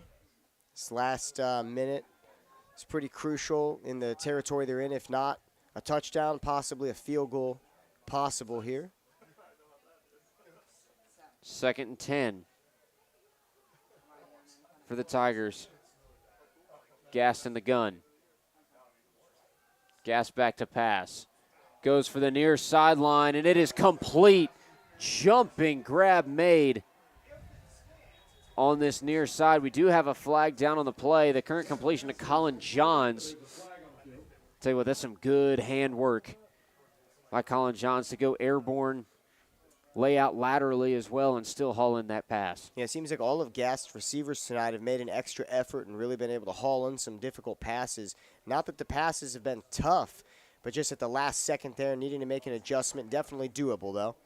And it's a face mask going against Frankton.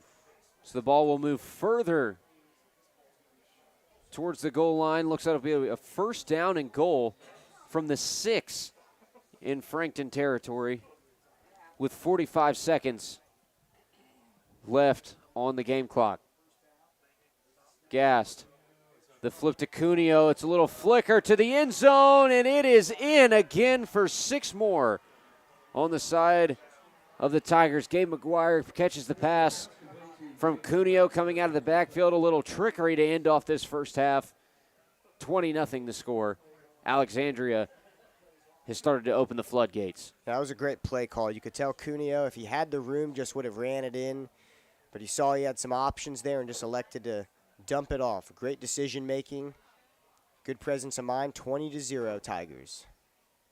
Corey Layton to attempt the extra point, and he puts it right down Main Street, 21-0.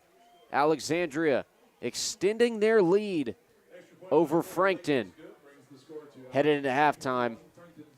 Just 35 seconds left on the clock, and a big deficit to overcome for Frankton, and they don't get the ball back after half as well. Alexandria will take over on the offense again in the third quarter, which gives them yet another opportunity to put more points on the board.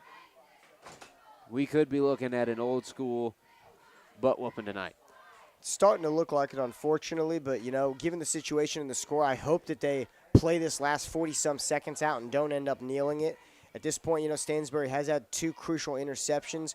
You got to play this smart. You got to go for something here. You got to use all the time available given the deficit. Kickoff team back on the field for the Tigers. Corey Layton, 3 for 3 on extra points tonight, makes him 45 for 45 on PATs on the season.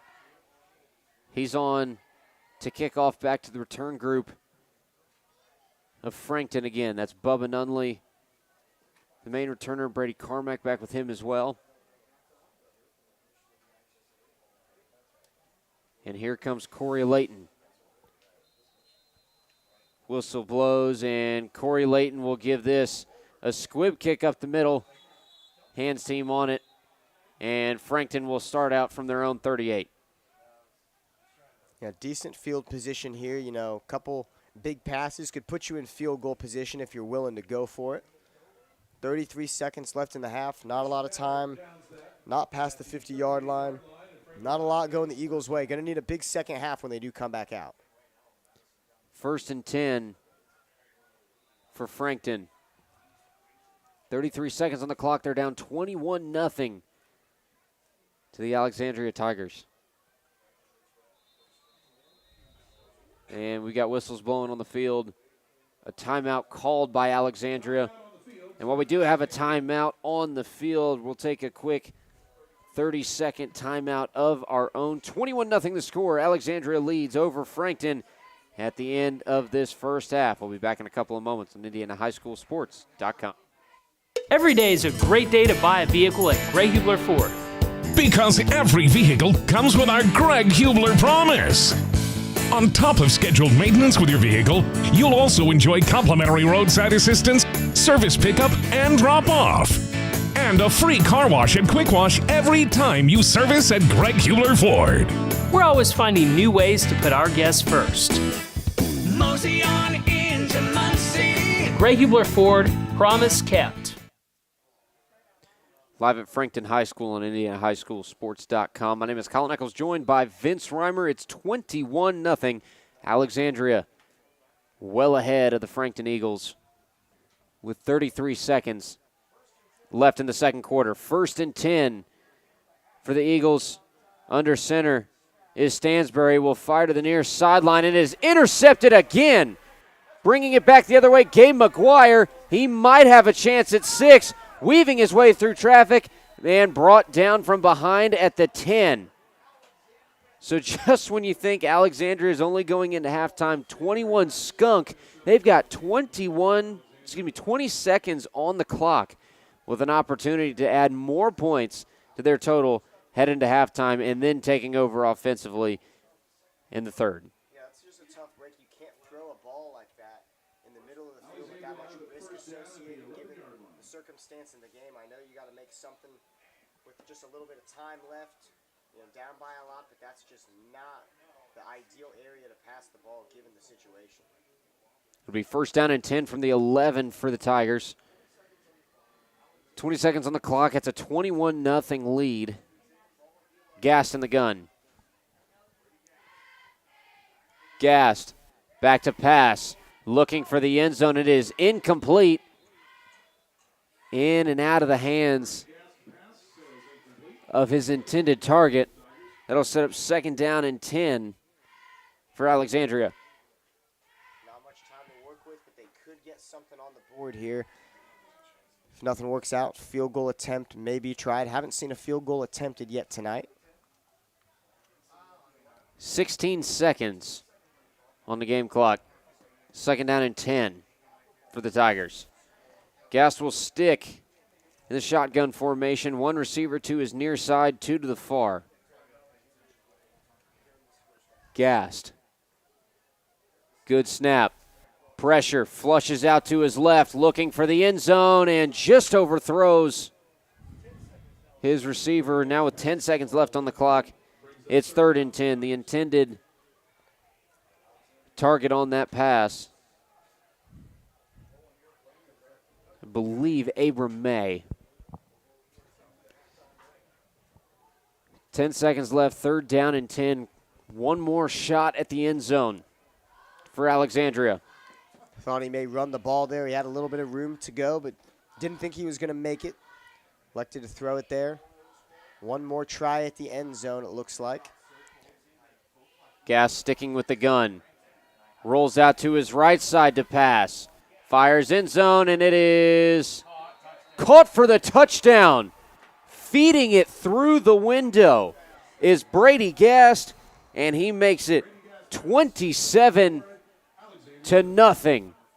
Alexandria leads, and that was Cade Abshire hauling it in for the touchdown and breaking this thing even further open for Alexandria. Yeah, the way it happened the last few minutes is the only disappointing part. It's been a competitive first 12, 15 minutes of play here, but just the last few minutes they made a couple crucial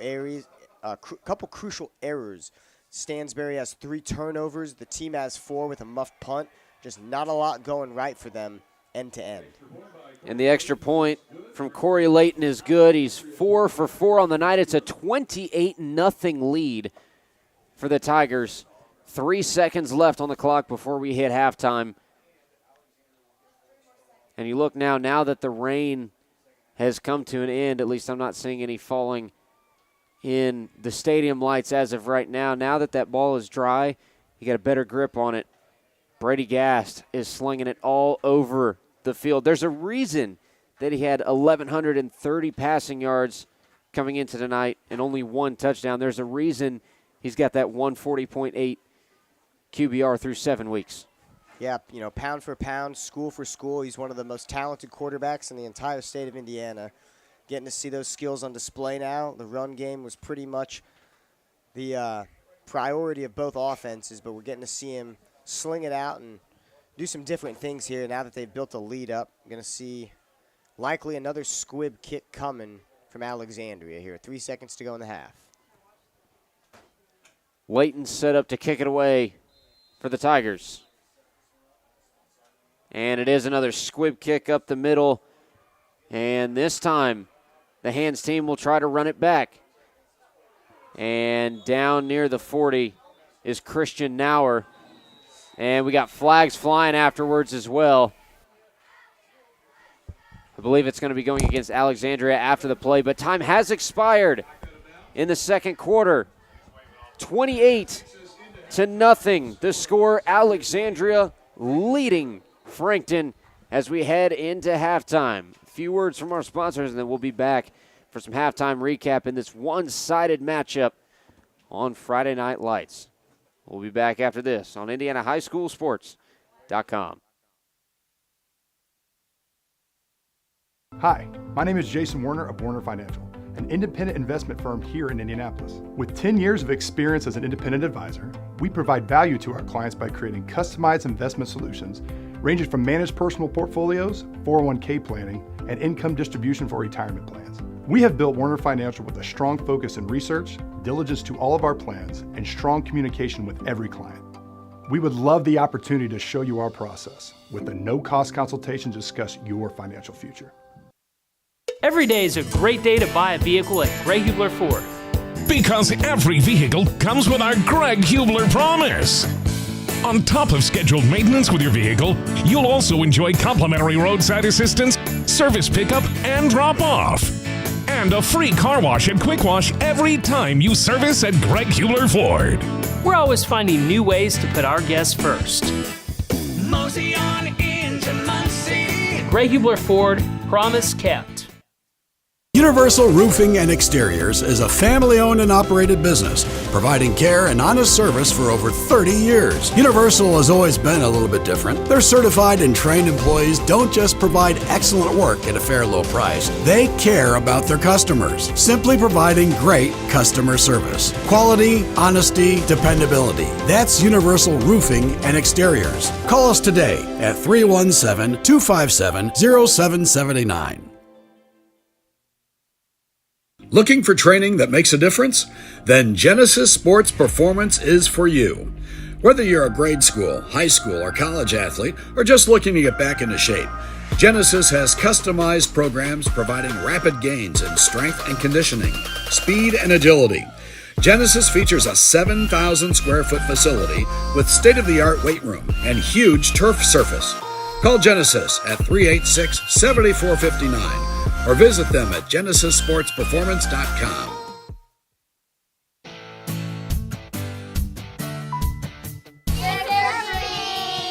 Candy, please. Everyone want a free furnace?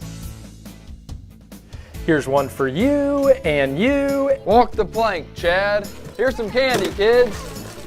It's the final month to get a free furnace from Peterman Brothers. Visit PetermanHVAC.com to claim yours today.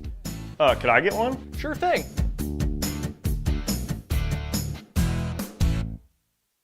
The Mower Shop in Fishers is the one-stop shop for all of your lawn maintenance needs. We have a huge selection of Honda and Toro lawnmowers in stock and even more to choose from online. Plus, we carry parts and accessories with super fast shipping. Just need maintenance or repairs? We offer that too. And we'll even deliver. The Mower Shop, family owned for more than 20 years. Visit our showroom just west of State Road 37 in Fishers or shop online at themowershop.com.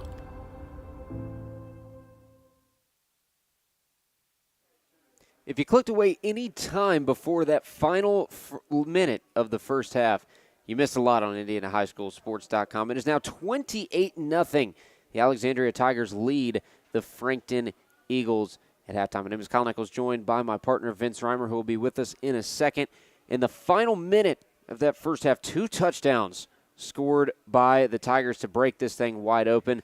A big interception sets up that 4th touchdown on the evening. Stansbury trying to force a final second pass that near sideline, intercepted by Gabe McGuire. Had an opportunity to take it back to the house, weaves his way through traffic before he's brought down at the 11. 3 plays later, it is who else but Brady Gast feeding it into the end zone through a window to Abram May to break this thing wide open at 28-0 at halftime. Big standout player from the first half, obviously going to Gabe McGuire with a huge catch and run. Takes it to the house to make it 14-0. It's a very slow start to this game, though. 7-0 was the score through most of the first half, at least for the first quarter. It was the only score on the board. Frankton, a couple of opportunities to try and answer as they made their way through the early goings of the first half when the rain was falling. Penalties keep them away from the end zone. A couple of interceptions as well, and a muffed punt doesn't do your offense any favors. Vince is back up in the box. It's a chilly one tonight, so things are starting to really get into the fall atmosphere of high school football in Indiana. I was talking about it. If you tuned out any time before that final minute, a lot happened in 60 seconds to end out that second quarter. 2 touchdowns from Alexandria, and it really doesn't get much better than that in terms of offensive production from one side of the football. Yeah, a lot also happened on the way to the restroom there. You heard a lot of talk from the crowd, a lot of talk from the students. The talk here is the offensive struggles. Stansbury's got 3 interceptions. The team's got 4. Alexandria's doing a good job of being patient on offense. A few big plays, one from McGuire to break out for the touchdown there. But there's just, a combination of things that Frankton's just got to do in order to get back in this game. They've got to keep running the ball like they have. They've got to limit the turnovers, definitely. But the big thing is just the pass selection. Stansbury's pass selection has just been a little bit late. Each time we've seen him throw the ball on those interceptions, the ball has just faded, hasn't gotten there in time, and Alexandria's defenders have been the first ones at the ball. They've done a great job of reading his eyes. It's been a difficult go out on the passing attack for the Eagles. And we've seen a lot of good things as well from Frankton's offense. That second to last interception thrown by Ethan Stansbury. The predecessor to that was a completion to Bubba Nunley for a pretty decent pickup. Gets them into scoring range, gets them into a territory where, hey, in a couple of plays, you're inside the red zone. One play later, Stansbury tries to force that pass just a little too far, and it's an interception. His read has not been on tonight in the best capacity by a long shot. He's also been out for a few weeks at that. He's making his return to the field tonight. Only played in 4 of the first 7 games for Frankton. Stansbury, a lot of room to make up. We'll see what the quarterback decision is coming out of the half as well. Obviously, that was a last-second decision earlier this week for Coach Luzader to put Ethan Stansbury back under center. Nate Luzader not having himself a bad game, though, coming out of the backfield for the Eagles. Pretty good start to the game as well. A couple big runs, actually a few for 10+. He's having himself a decent night. It's just the penalties for the offense and those interceptions that are really holding them back from being in this game. Multiple opportunities could have them in a 28-21 ball game right now if you capitalize and don't create your own mistakes. Yeah, the run game's been doing a solid job here of just keeping them in the flow of things. You've got Luzader and Farrell for the Eagles, and then you have Abram. And you have Cuneo on the side for Alexandria. But, if we're being blunt and just having that serious conversation, like coaches do and like, everyone assessing things that are going on here, if we're talking about tonight just keeping back in the game, you want to see Stansbury throw some shorter passes, some quicker connections and keep the run game involved as well if you're looking at getting back in the game. But if we're, having that blunt conversation long term, you can definitely tell the coaching staff, the fans, everybody knows that he might not be ready to, be a self-sufficient quarterback and do things on his own in terms of even on nights when he doesn't get a lot of help. There's a lot of individual room for improvement for Stansbury's game. But he's only a sophomore, and he's going to make those jumps. It's going to be exciting to see his development over the next couple years. But he's definitely a project player. He's tall, he's lanky, he's got a lot of skill, but it's just not all together there yet. And we've seen him in flashes tonight have some of that upperclassman style of play. When he's got time in the pocket and he can sit back and go through his reads, he looks pretty good. He looks calm, he looks collected, doesn't look like he's getting too flustered, even on the big connection to Bubba Nunley earlier in that first half. Rolls out to his right side, sees nothing, feels pressure, goes all the way back across the field, and then finds Nunley for the first down completion. And then a play later, he gets flustered, feels that pressure, doesn't go through his reads, and tries to force a pass into a tight window, ends up in the interception. If he can slow himself down, slow that game down as well, let it come to him instead of trying to force something down the field, he's going to be a lot better off. Now on the other side, Brady Gast has not had a problem back in the pocket tonight. Plenty of time from his offensive line. A couple times he's had to throw it away with some good pressure coming up the middle from Ty Everson and Landon Johnson on the defense for Frankton. But for the most part, Gast has had plenty of time to sit in that pocket, compose himself, go through his reads, and he's been feeding the ball through some pretty tight windows. That last-second touchdown in the second quarter as well to Cade Abshire really, really shows how quickly he can thread the needle, when it comes down to crunch time. Yeah, Alexandria just looks very in sync. Everything they do looks like they've got every action has a proper reaction. You see a receiver come up at the right time. Gast hasn't had to do everything on his own. He doesn't look like he's really struggling to go out there on a limb and make something happen by himself. So Alexandria's really in sync with everything they're doing. As for Frankton, they're not looking terrible. It's just a few of those forced throws that have then led to these long drives and then execution on the scoring, for Alexandria.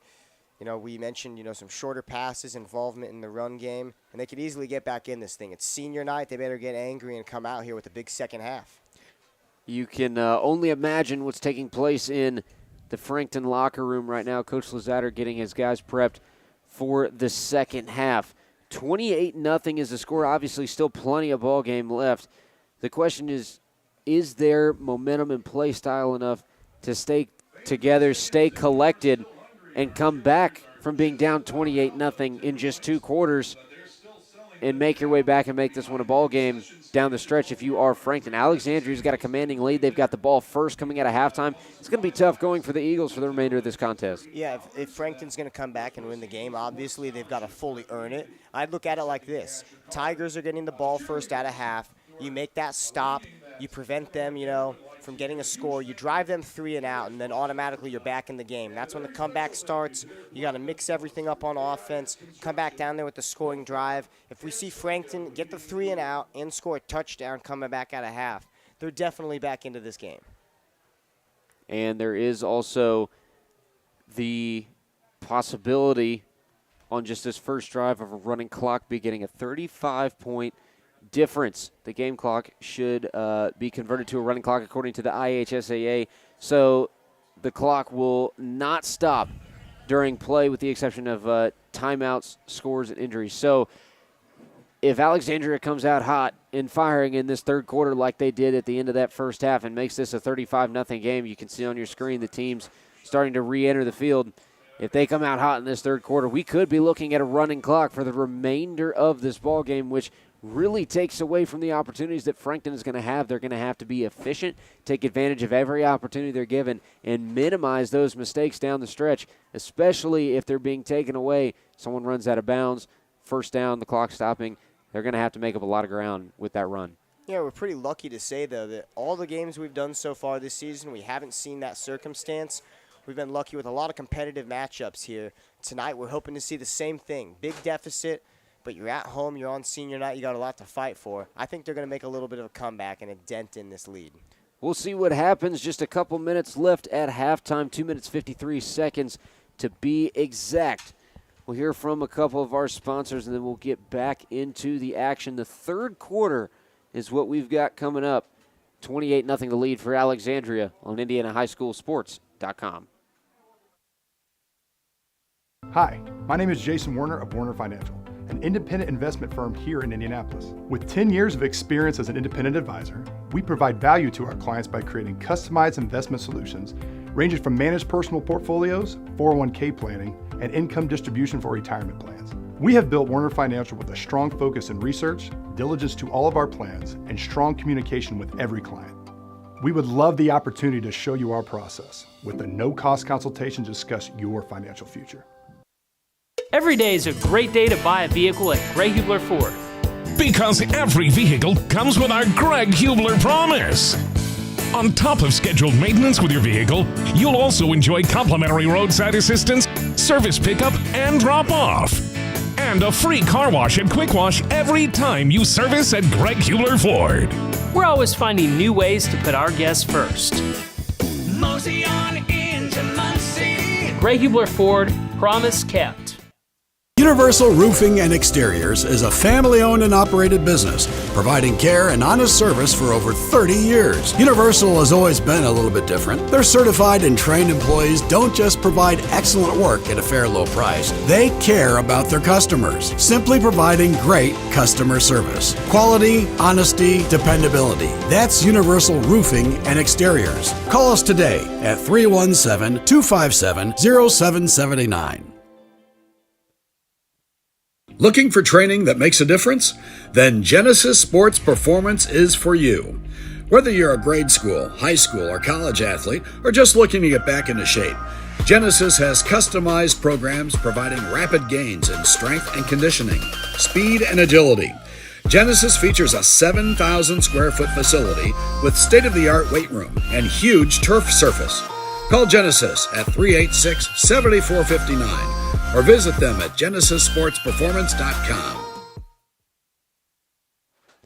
Colin Eccles and Vince Reimer for IndianaHighSchoolSports.com coming at you live from Frankton High School. Just moments away from the beginning of the second half between the Frankton Eagles and the Alexandria Tigers, who lead 28-0 here in Frankton, Indiana. Like I said, 35-point deficit between the two teams turns on IHSAA's running clock rule, which means that the clock will not stop unless there is a timeout or an injury or score on the field. So that means first downs, clock does not stop. Player goes out of bounds, clock does not stop. Incompletion, it does not stop. Once you get to that point, it doesn't matter how close the game gets.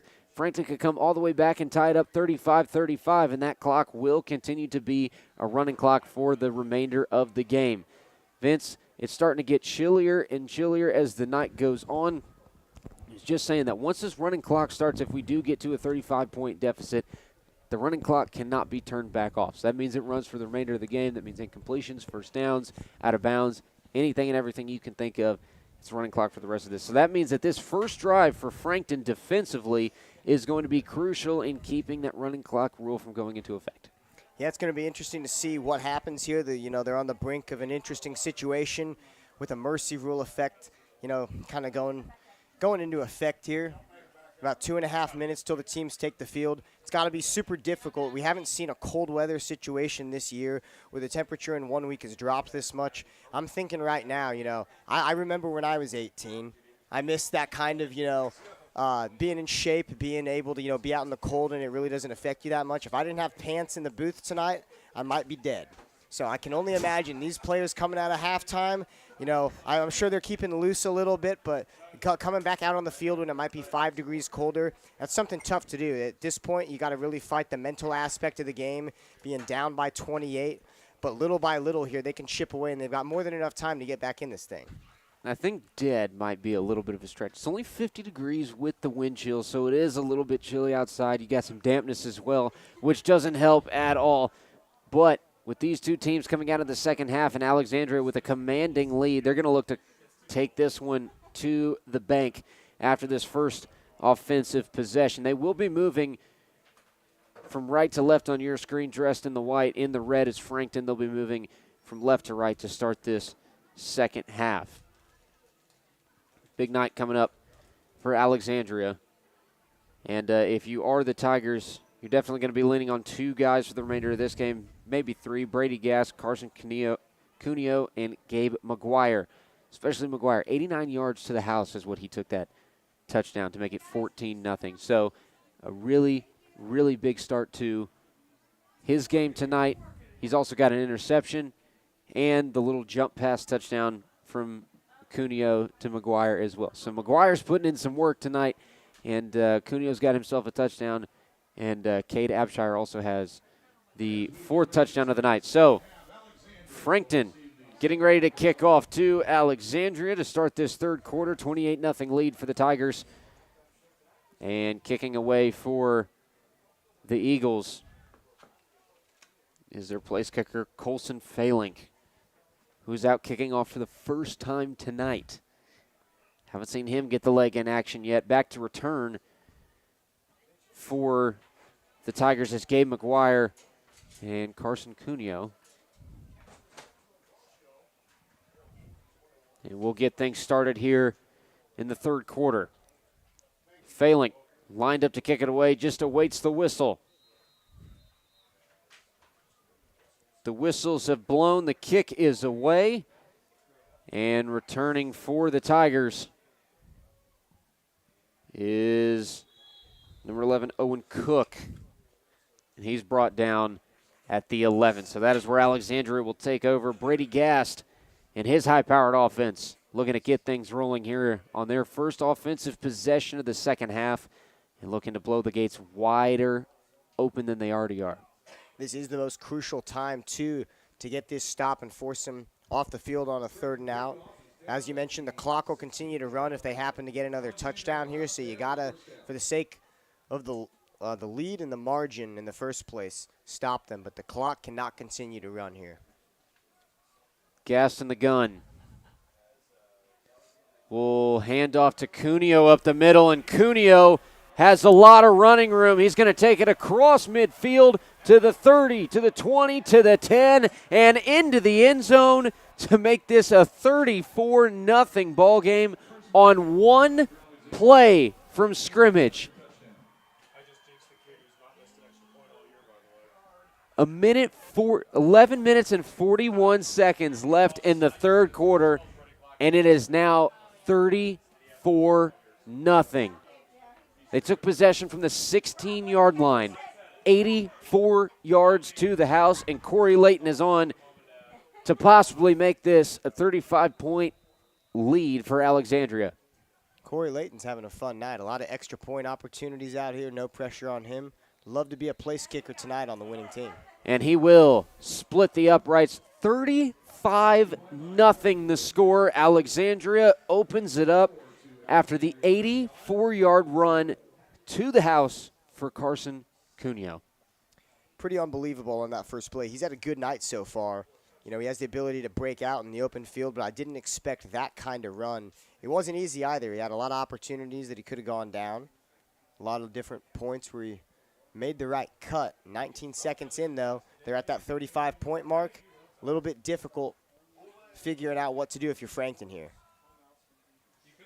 So here comes the kicking squad from Alexandria, ready to kick it back to Frankton to see if their offense can get something running. 35-0 is the lead. And according to the IHSAA, this is when we should start to see the running clock. So once this kick is away, the clock will continue to run unless there's a timeout, a score, or an injury down on the field.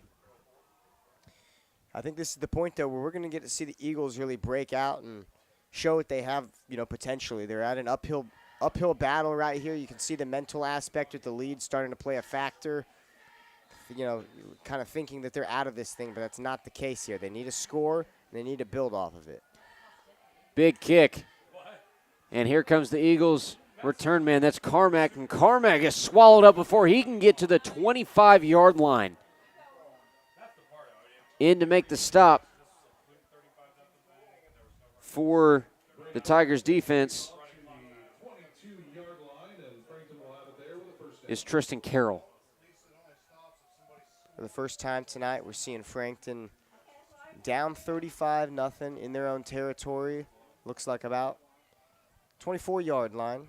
Starting off their most important drive of the game here. Need to make a dent into the lead. 1st and 10 with 11 minutes left in the third. Stansbury under center. Hand off to Luzader. Luzader to the far side, brought down. Good pickup on the play. 2nd down, about halfway coming up. Good run there on 1st down. You know, getting the offense sparked up. They need something big here. Don't have a lot of time to waste, but at the same time, you can't make another ill-advised throw if you're Stansbury. Backs have held on to the ball tonight and done a pretty good job. We've seen Farrell with a few good runs and Luzader doing most of the heavy lifting out here for the Eagles. 2nd and 6. Stansbury under center, hands off to Luzader again. Trying to bounce to the outside, and he might get a yard on this one. 3rd down and 4 for Frankton. Clock will continue to run here in the third. 35-0 the lead for Alexandria. At this point, you can't be afraid to make a throw or to make something a little uncomfortable. You got to do whatever it takes to get across the line here, but you have to imagine just with the score, it's going to be four down territory. 3rd down and 4.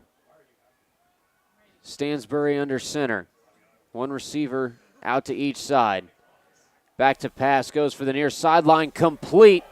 And taking it across midfield and still in bounds inside the 30 is Brady Carmack, and looks like they're going to mark him out at the 41-yard line. Still a good pickup for the Eagles on 3rd down. And that was Bubba Nunley who completed the pass, so he is in at the quarterback position. And that's a good sign from the Frankton offense to keep things going, being down by this big of a margin. Nunley will go under center again. Nunley back to pass.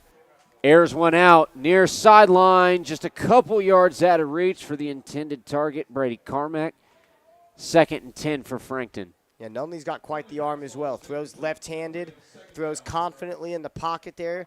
You can tell, I guess they've seen enough of Stansbury tonight, and they figured Nunley can run the ball as well. He's got a versatile skill set. He might be able to make something out of nothing, as we haven't seen anything from the quarterback position tonight in order to get them into the end zone. Nunley will stay under center, 8:20 left in the 3rd. Pitch to Luzader going to the far side, and Luzader is swallowed in the backfield. Nobody touching the defender. Coming up the middle to make the stop is Carson Cuneo. Cuneo's an impressive player on both sides. He's had a few big hits behind the line of scrimmage, and he had that touchdown to start this half off to put him up 35-0. Definitely an impressive player on both sides of the ball. Somebody at the next level is going to want to have him on their squad. 3rd down and 12 for Frankton. Breaking the huddle with just 10 seconds on the play clock. Nunley under center. Nunley to pass. Far sideline, incomplete. And a big hit applied by the defender as well. That was Christian Nauer. Nunley was looking for. They must have thought the ball wasn't catchable there. The crowd wanted a pass interference call, but they're not going to get it, so they're going to have to go for it on 4th down here. Going to be an interesting decision, whatever they choose to do. Nunley playing the quarterback. If you're just now tuning in, start this 2nd half. Got 14 yards to go here on 4th down, trying to continue this drive, their first of the 2nd half. 4th down and 12, down by 35 from the 43-yard line in Alexandria territory. Nunley back to pass. Flushes out to his left, and he is sacked on the other side of midfield. We got flags down on the play as well. So we'll see what those calls are, but for the time being, it's a turnover on downs for Frankton to start the 3rd quarter. And Nunley, after he stepped backwards in that pocket, had nowhere to go. Tons of pressure coming in from both sides. He goes down well behind the 50. Yeah, it was great coverage by the defense. It was just a wash there in the open field. Looks like they will go back on defense, though. The penalty looks like it will be on Frankton. And it's a dead ball unsportsmanlike against the Eagles, so 15 yards are added to that loss for Frankton. Alexandria back on the field.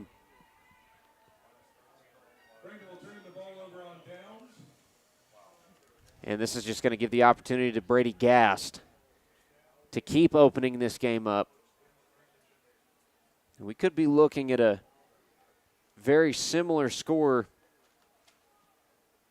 to their Week 4 matchup against Elwood, which was 63-0 for the Tigers. And it'll be a 1st down and 10 from the 29 in Frankton territory. This is good starting field position, too. Just a really tough position to be in on senior night, down 35. Gun formation for Gast. Goes to the near side. It is complete. And it's going to be a pretty decent pickup on first down as well. Second and short for the Tigers. That's complete to Colin Johns.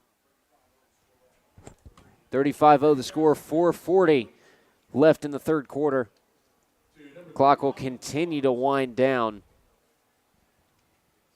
And here comes the next play call from the sideline of Alexandria. 2nd and 5. At this point, you can tell they're kind of using all the time possible here, trying to wind that thing down as much as they can. High snap for Gast, able to hand off to Cuneo. And Cuneo is going to pick up 2 on the play, 3rd and short for Alexandria. That clock will continue to run. Looks like we may be seeing our first field goal here. If they don't get it through, get this 5-yard pickup. Still have not seen a field goal attempt by either team tonight. 3rd and 3 for Alexandria. Looking to extend their already dominating 35-0 lead over Frankton. Gun formation again for Gast. Only one receiver out to the near side. He's got stacked 2 right up on the line. The handoff will be around the edge to Abram May, and May is going to be short of the first down marker. And it looks like the kicking squad will come out onto the field for Alexandria. Field goal unit, Corey Layton will kick it away. It'll be a 40-yard attempt. 1 for 2 on the year for field goals. 21 is his long. Interesting, setup in cold weather, but a great position, There's no risk here. Kicking the field goal may as well get him some deep practice in tough conditions. Layton does have a halfway decent leg. He kicks. It's got height, but it does not have distance. It is just short of the goalpost. Still a decent attempt at it from Corey Layton. He'll be 1 for 3 on field goals for the year. Keeps the score at 35-0. Clock will continue to tick. 2 minutes and 30 seconds left in the third quarter. Yeah, they're going to get the ball back. Looking to do something here. It's a good thing they didn't allow another touchdown. Alexandria had the ball in great field position and didn't elect to throw it at all. Really trying to make the clock, I guess at this point the clock is moving. So can't wind it down anymore at this point regardless of if they throw. It's got to be something on the minds here as well for Frankton. Nunley looked a little bit encouraging there throwing the ball with the chances he had. It's going to be interesting to see what they choose to do here. Still 35-0. Minute 50 to go in the third quarter. Nunley is under center with a receiver out to each side. Back to pass. Nunley goes far sideline, overthrows Christian Nauer, 2nd and 10. A minute 35 left in the third quarter as this clock continues to wind down.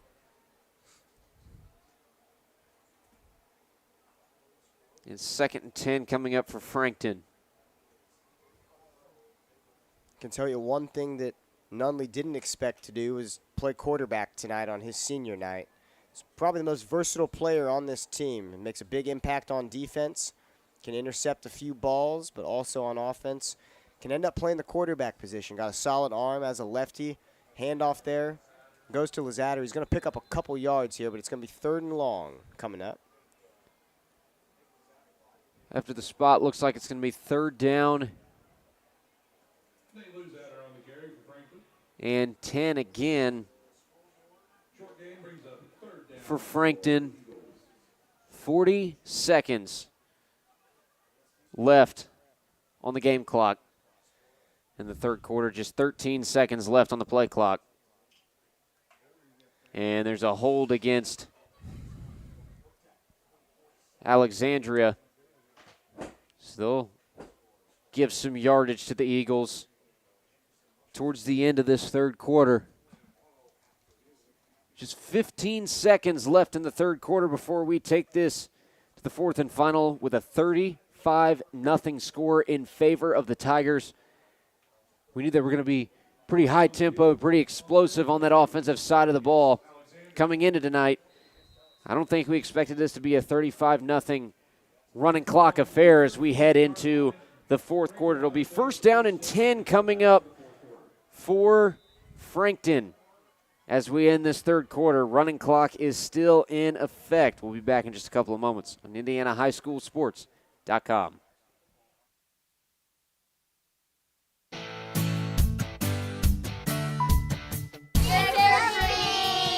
Candy, please. Everyone want a free furnace? Here's one for you and you. Walk the plank, Chad. Here's some candy, kids. It's the final month to get a free furnace from Peterman Brothers. Visit PetermanHVAC.com to claim yours today. Could I get one? Sure thing.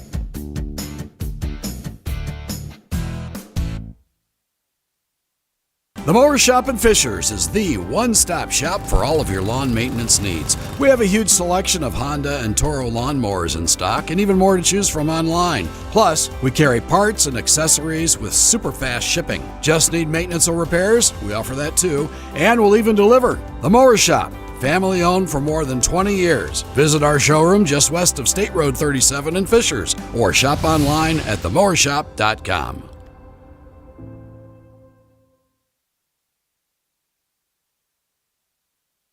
In the fourth quarter at Frankton High School on IndianaHighSchoolSports.com. My name is Colin Eccles, joined by Vince Reimer. It's a 35-0 lead for the Alexandria Tigers over the Frankton Eagles. We've begun the fourth quarter,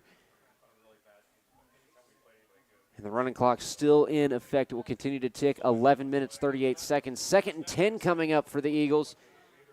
They got a holding on the defense of Alexandria at the end of that third quarter to give a fresh set of downs to Frankton. Nunley's first pass from scrimmage incomplete. It'll be second and 10 coming up for the Eagles. Definitely going to want to see a score here in the fourth quarter. It'd be nice to see a big play here, a big breakout for the Eagles.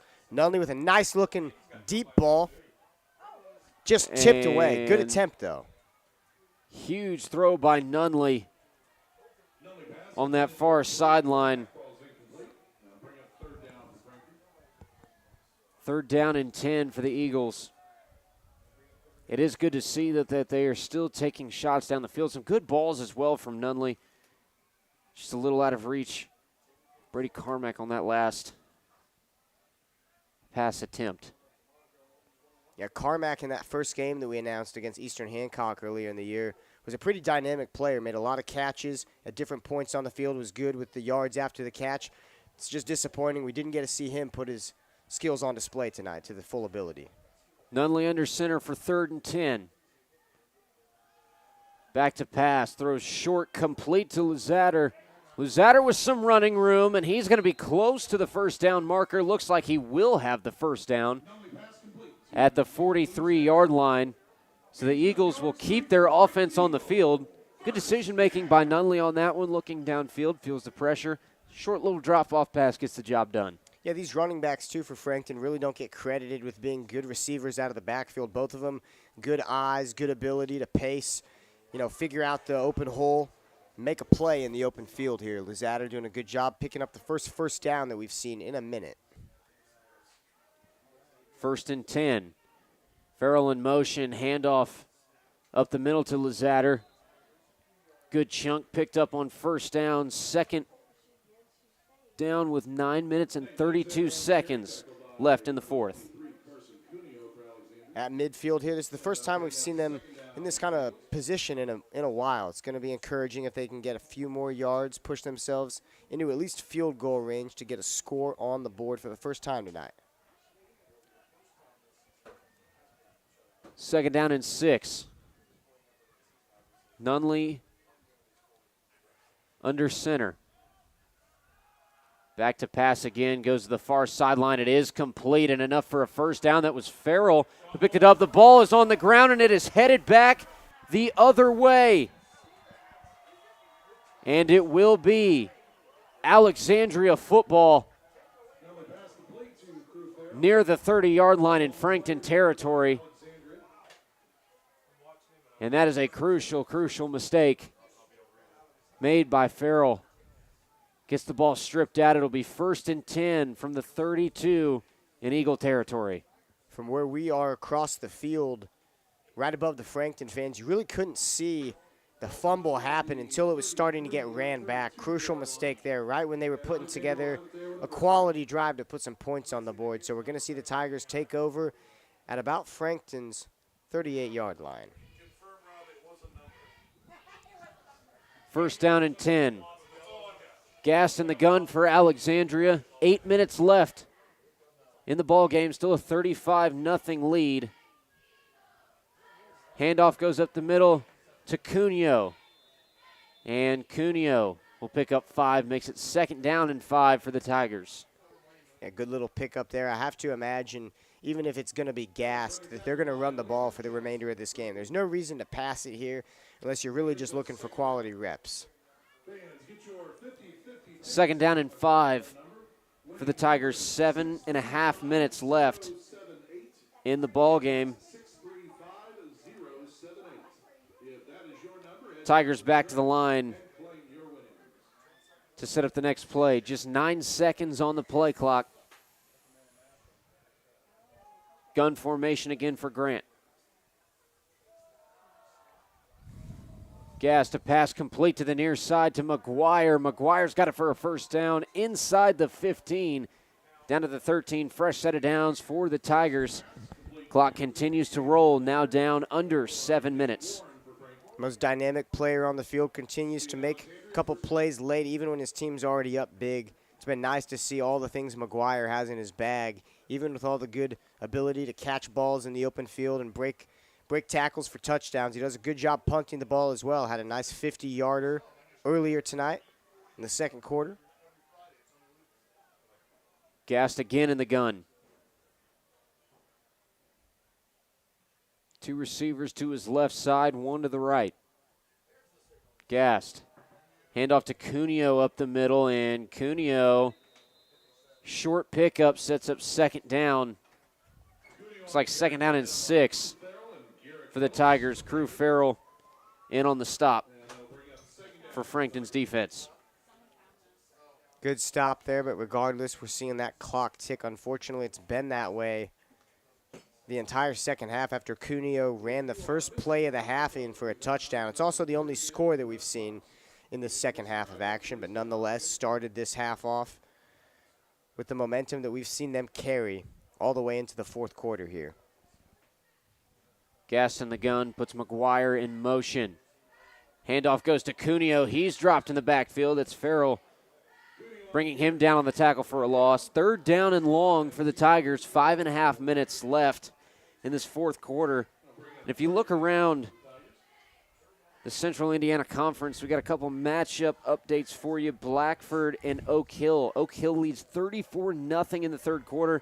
Elwood, Mississinawa, it's another running clock situation. 37-0. Mississinawa leads Elwood at halftime. It's not even at a halftime. Already got the running clock starting in the 3rd quarter for Mississinawa. No update on that Madison Grant Eastbrook game just yet. Pass looking for the end zone. Intercepted by Crew Farrell. Crew Farrell's got some running room. He takes it back to the 30. Still going. And down at the 50-yard line, Crew Farrell. The first interception of the night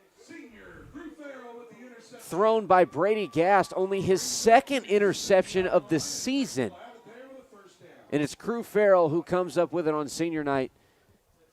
It's a little bit of an exclamation point for the Eagles as we wind down this 3rd quarter. They don't allow a bigger lead than 35.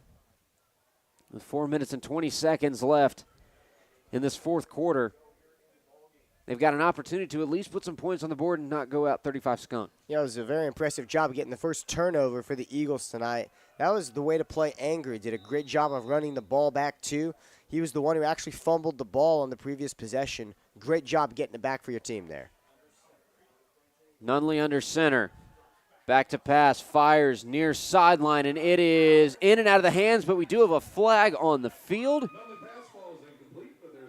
Carmack, the intended target. Clock continues to turn nearing the 3.5-minute mark. And it is a pass interference against Alexandria. So the drive will stay alive for Frankton. New set of downs. Moving into Tiger territory. And still 35 yards to go before the end zone. Now 3 minutes left in the game. Let's see if they've got just enough time here with the entire offense to come together and get a score on the board. Nunley under center. Back to pass. Flushed out to his right side. Goes to the far sideline, complete to Farrell. And that's a good 10-yard pickup. Very close to the first down marker. We'll see where the spot is. Looks like he's going to be a couple short. 2nd and 2 for the Eagles. Good catch there, good completion. Just a little bit short of the first down, but that's a good chunk of yards to chip away here. 2.5 minutes left in the ball game. Nunley under center. Nunley back to pass again. High and deep down the near sideline, incomplete. Christian Nauer was the intended target. Makes it 3rd and short for the Eagles. 2 chances left here, only a couple yards to go to get that first down. So I imagine you go short here just to keep the drive alive, ensuring you got a chance to score. But you only have a little under 2 minutes to go in this game. Didn't expect to see things wind down as fast as they have in this second half. Minute 56. It took one play to put that running clock into effect. 84 yards to the house for Cuneo. That's a first down for the Eagles. Luzader taking it across and inside the 25. It's going to be 4th and 2, it looks like, here coming up. First and 10 for the Eagles. It's going to be a 1st and 10 coming up here. Only a minute 20, though. Looks like they're going to go fast. Nunley under center. Drops back. Looks for the end zone. Broken up. 2nd and 10 for the Eagles, and their clock continues to turn. A minute 5 in the 4th. Now under a minute. 35-0 the lead for Alexandria, who is going to keep their impressive record alive. They are 7-1 after tonight. Frankton will fall to 3-5. Incompletion across the middle from Nunley.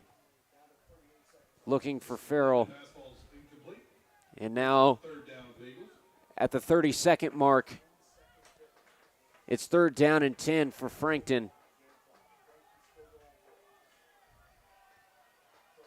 Nunley under center again. Back to pass. Goes far sideline, complete to Christian Nauer. Close to the first down. And 10 seconds are left on the game clock. Looks like they'll try to get one more play off before the end of this 4th quarter. 2 seconds on the clock. Nunley gets it off. Rolls out to his left side. Nunley looking in the end zone. In and out of the hands of Carmack. And that'll do it. Final score 35-0. Alexandria dominates the win tonight. And Frankton senior night improves to 7-1 on the year. Frankton will fall to 3-5. We'll be back for a little bit of post-game recap here in just a couple of moments after a couple of advertisements. And then we'll go ahead and sign things off. We're back in a couple of moments. The 35-0 victory for Alexandria over Frankton on IndianaHighSchoolSports.com.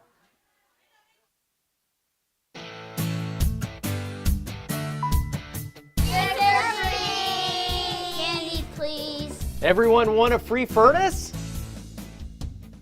Here's one for you and you. Walk the plank, Chad. Here's some candy, kids. It's the final month to get a free furnace from Peterman Brothers. Visit PetermanHVAC.com to claim yours today. Could I get one? Sure thing.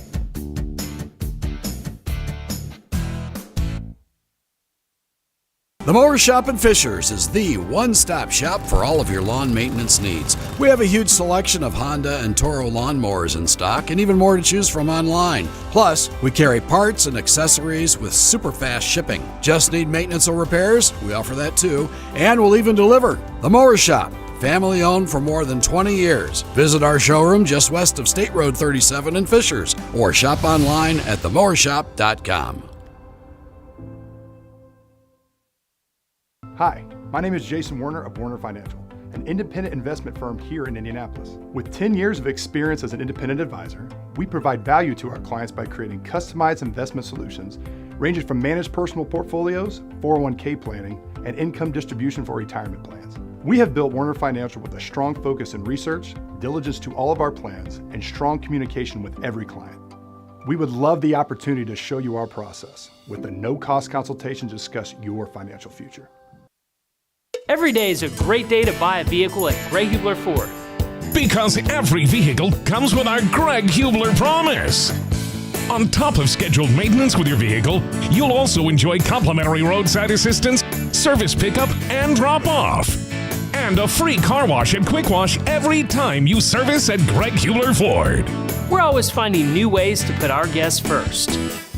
Mosey on into Muncie. Greg Hubler Ford, promise kept. Tough one at Frankton High School tonight for the Frankton Eagles on IndianaHighSchoolSports.com. They fall 35-0 with a running clock finish to the Alexandria Tigers. Alexandria 7-1 on the season now. Frankton 3-5.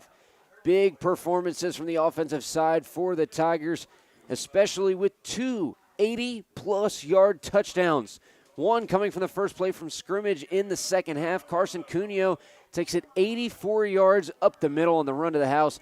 Gabe McGuire in that first half as well. An 89-yard catch and run from quarterback Brady Gass to make it 14-0. Cuneo scores the fifth touchdown, makes it 35-0, and implements that running clock rule. Cuneo had two touchdowns on the evening, that 84-yarder and the first of the game to make it 7-0. Also a touchdown, two touchdowns for Gabe McGuire, the 89-yarder, and a short pass from Carson Cuneo. And then Cade Abshire has the fifth touchdown of the night. The pass threading the needle, Brady Gast, to end the second quarter. The Tigers as well scored two touchdowns in the final minute of the first half to blow this one wide open and give them all the momentum headed into halftime. The Eagles just couldn't get anything done on the offensive side. Stansbury makes his exit after halftime. Coming in to take his place at quarterback is Bubba Nunley. Nunley with a few big completions comes down to the end of the field in that final minutes of the fourth quarter.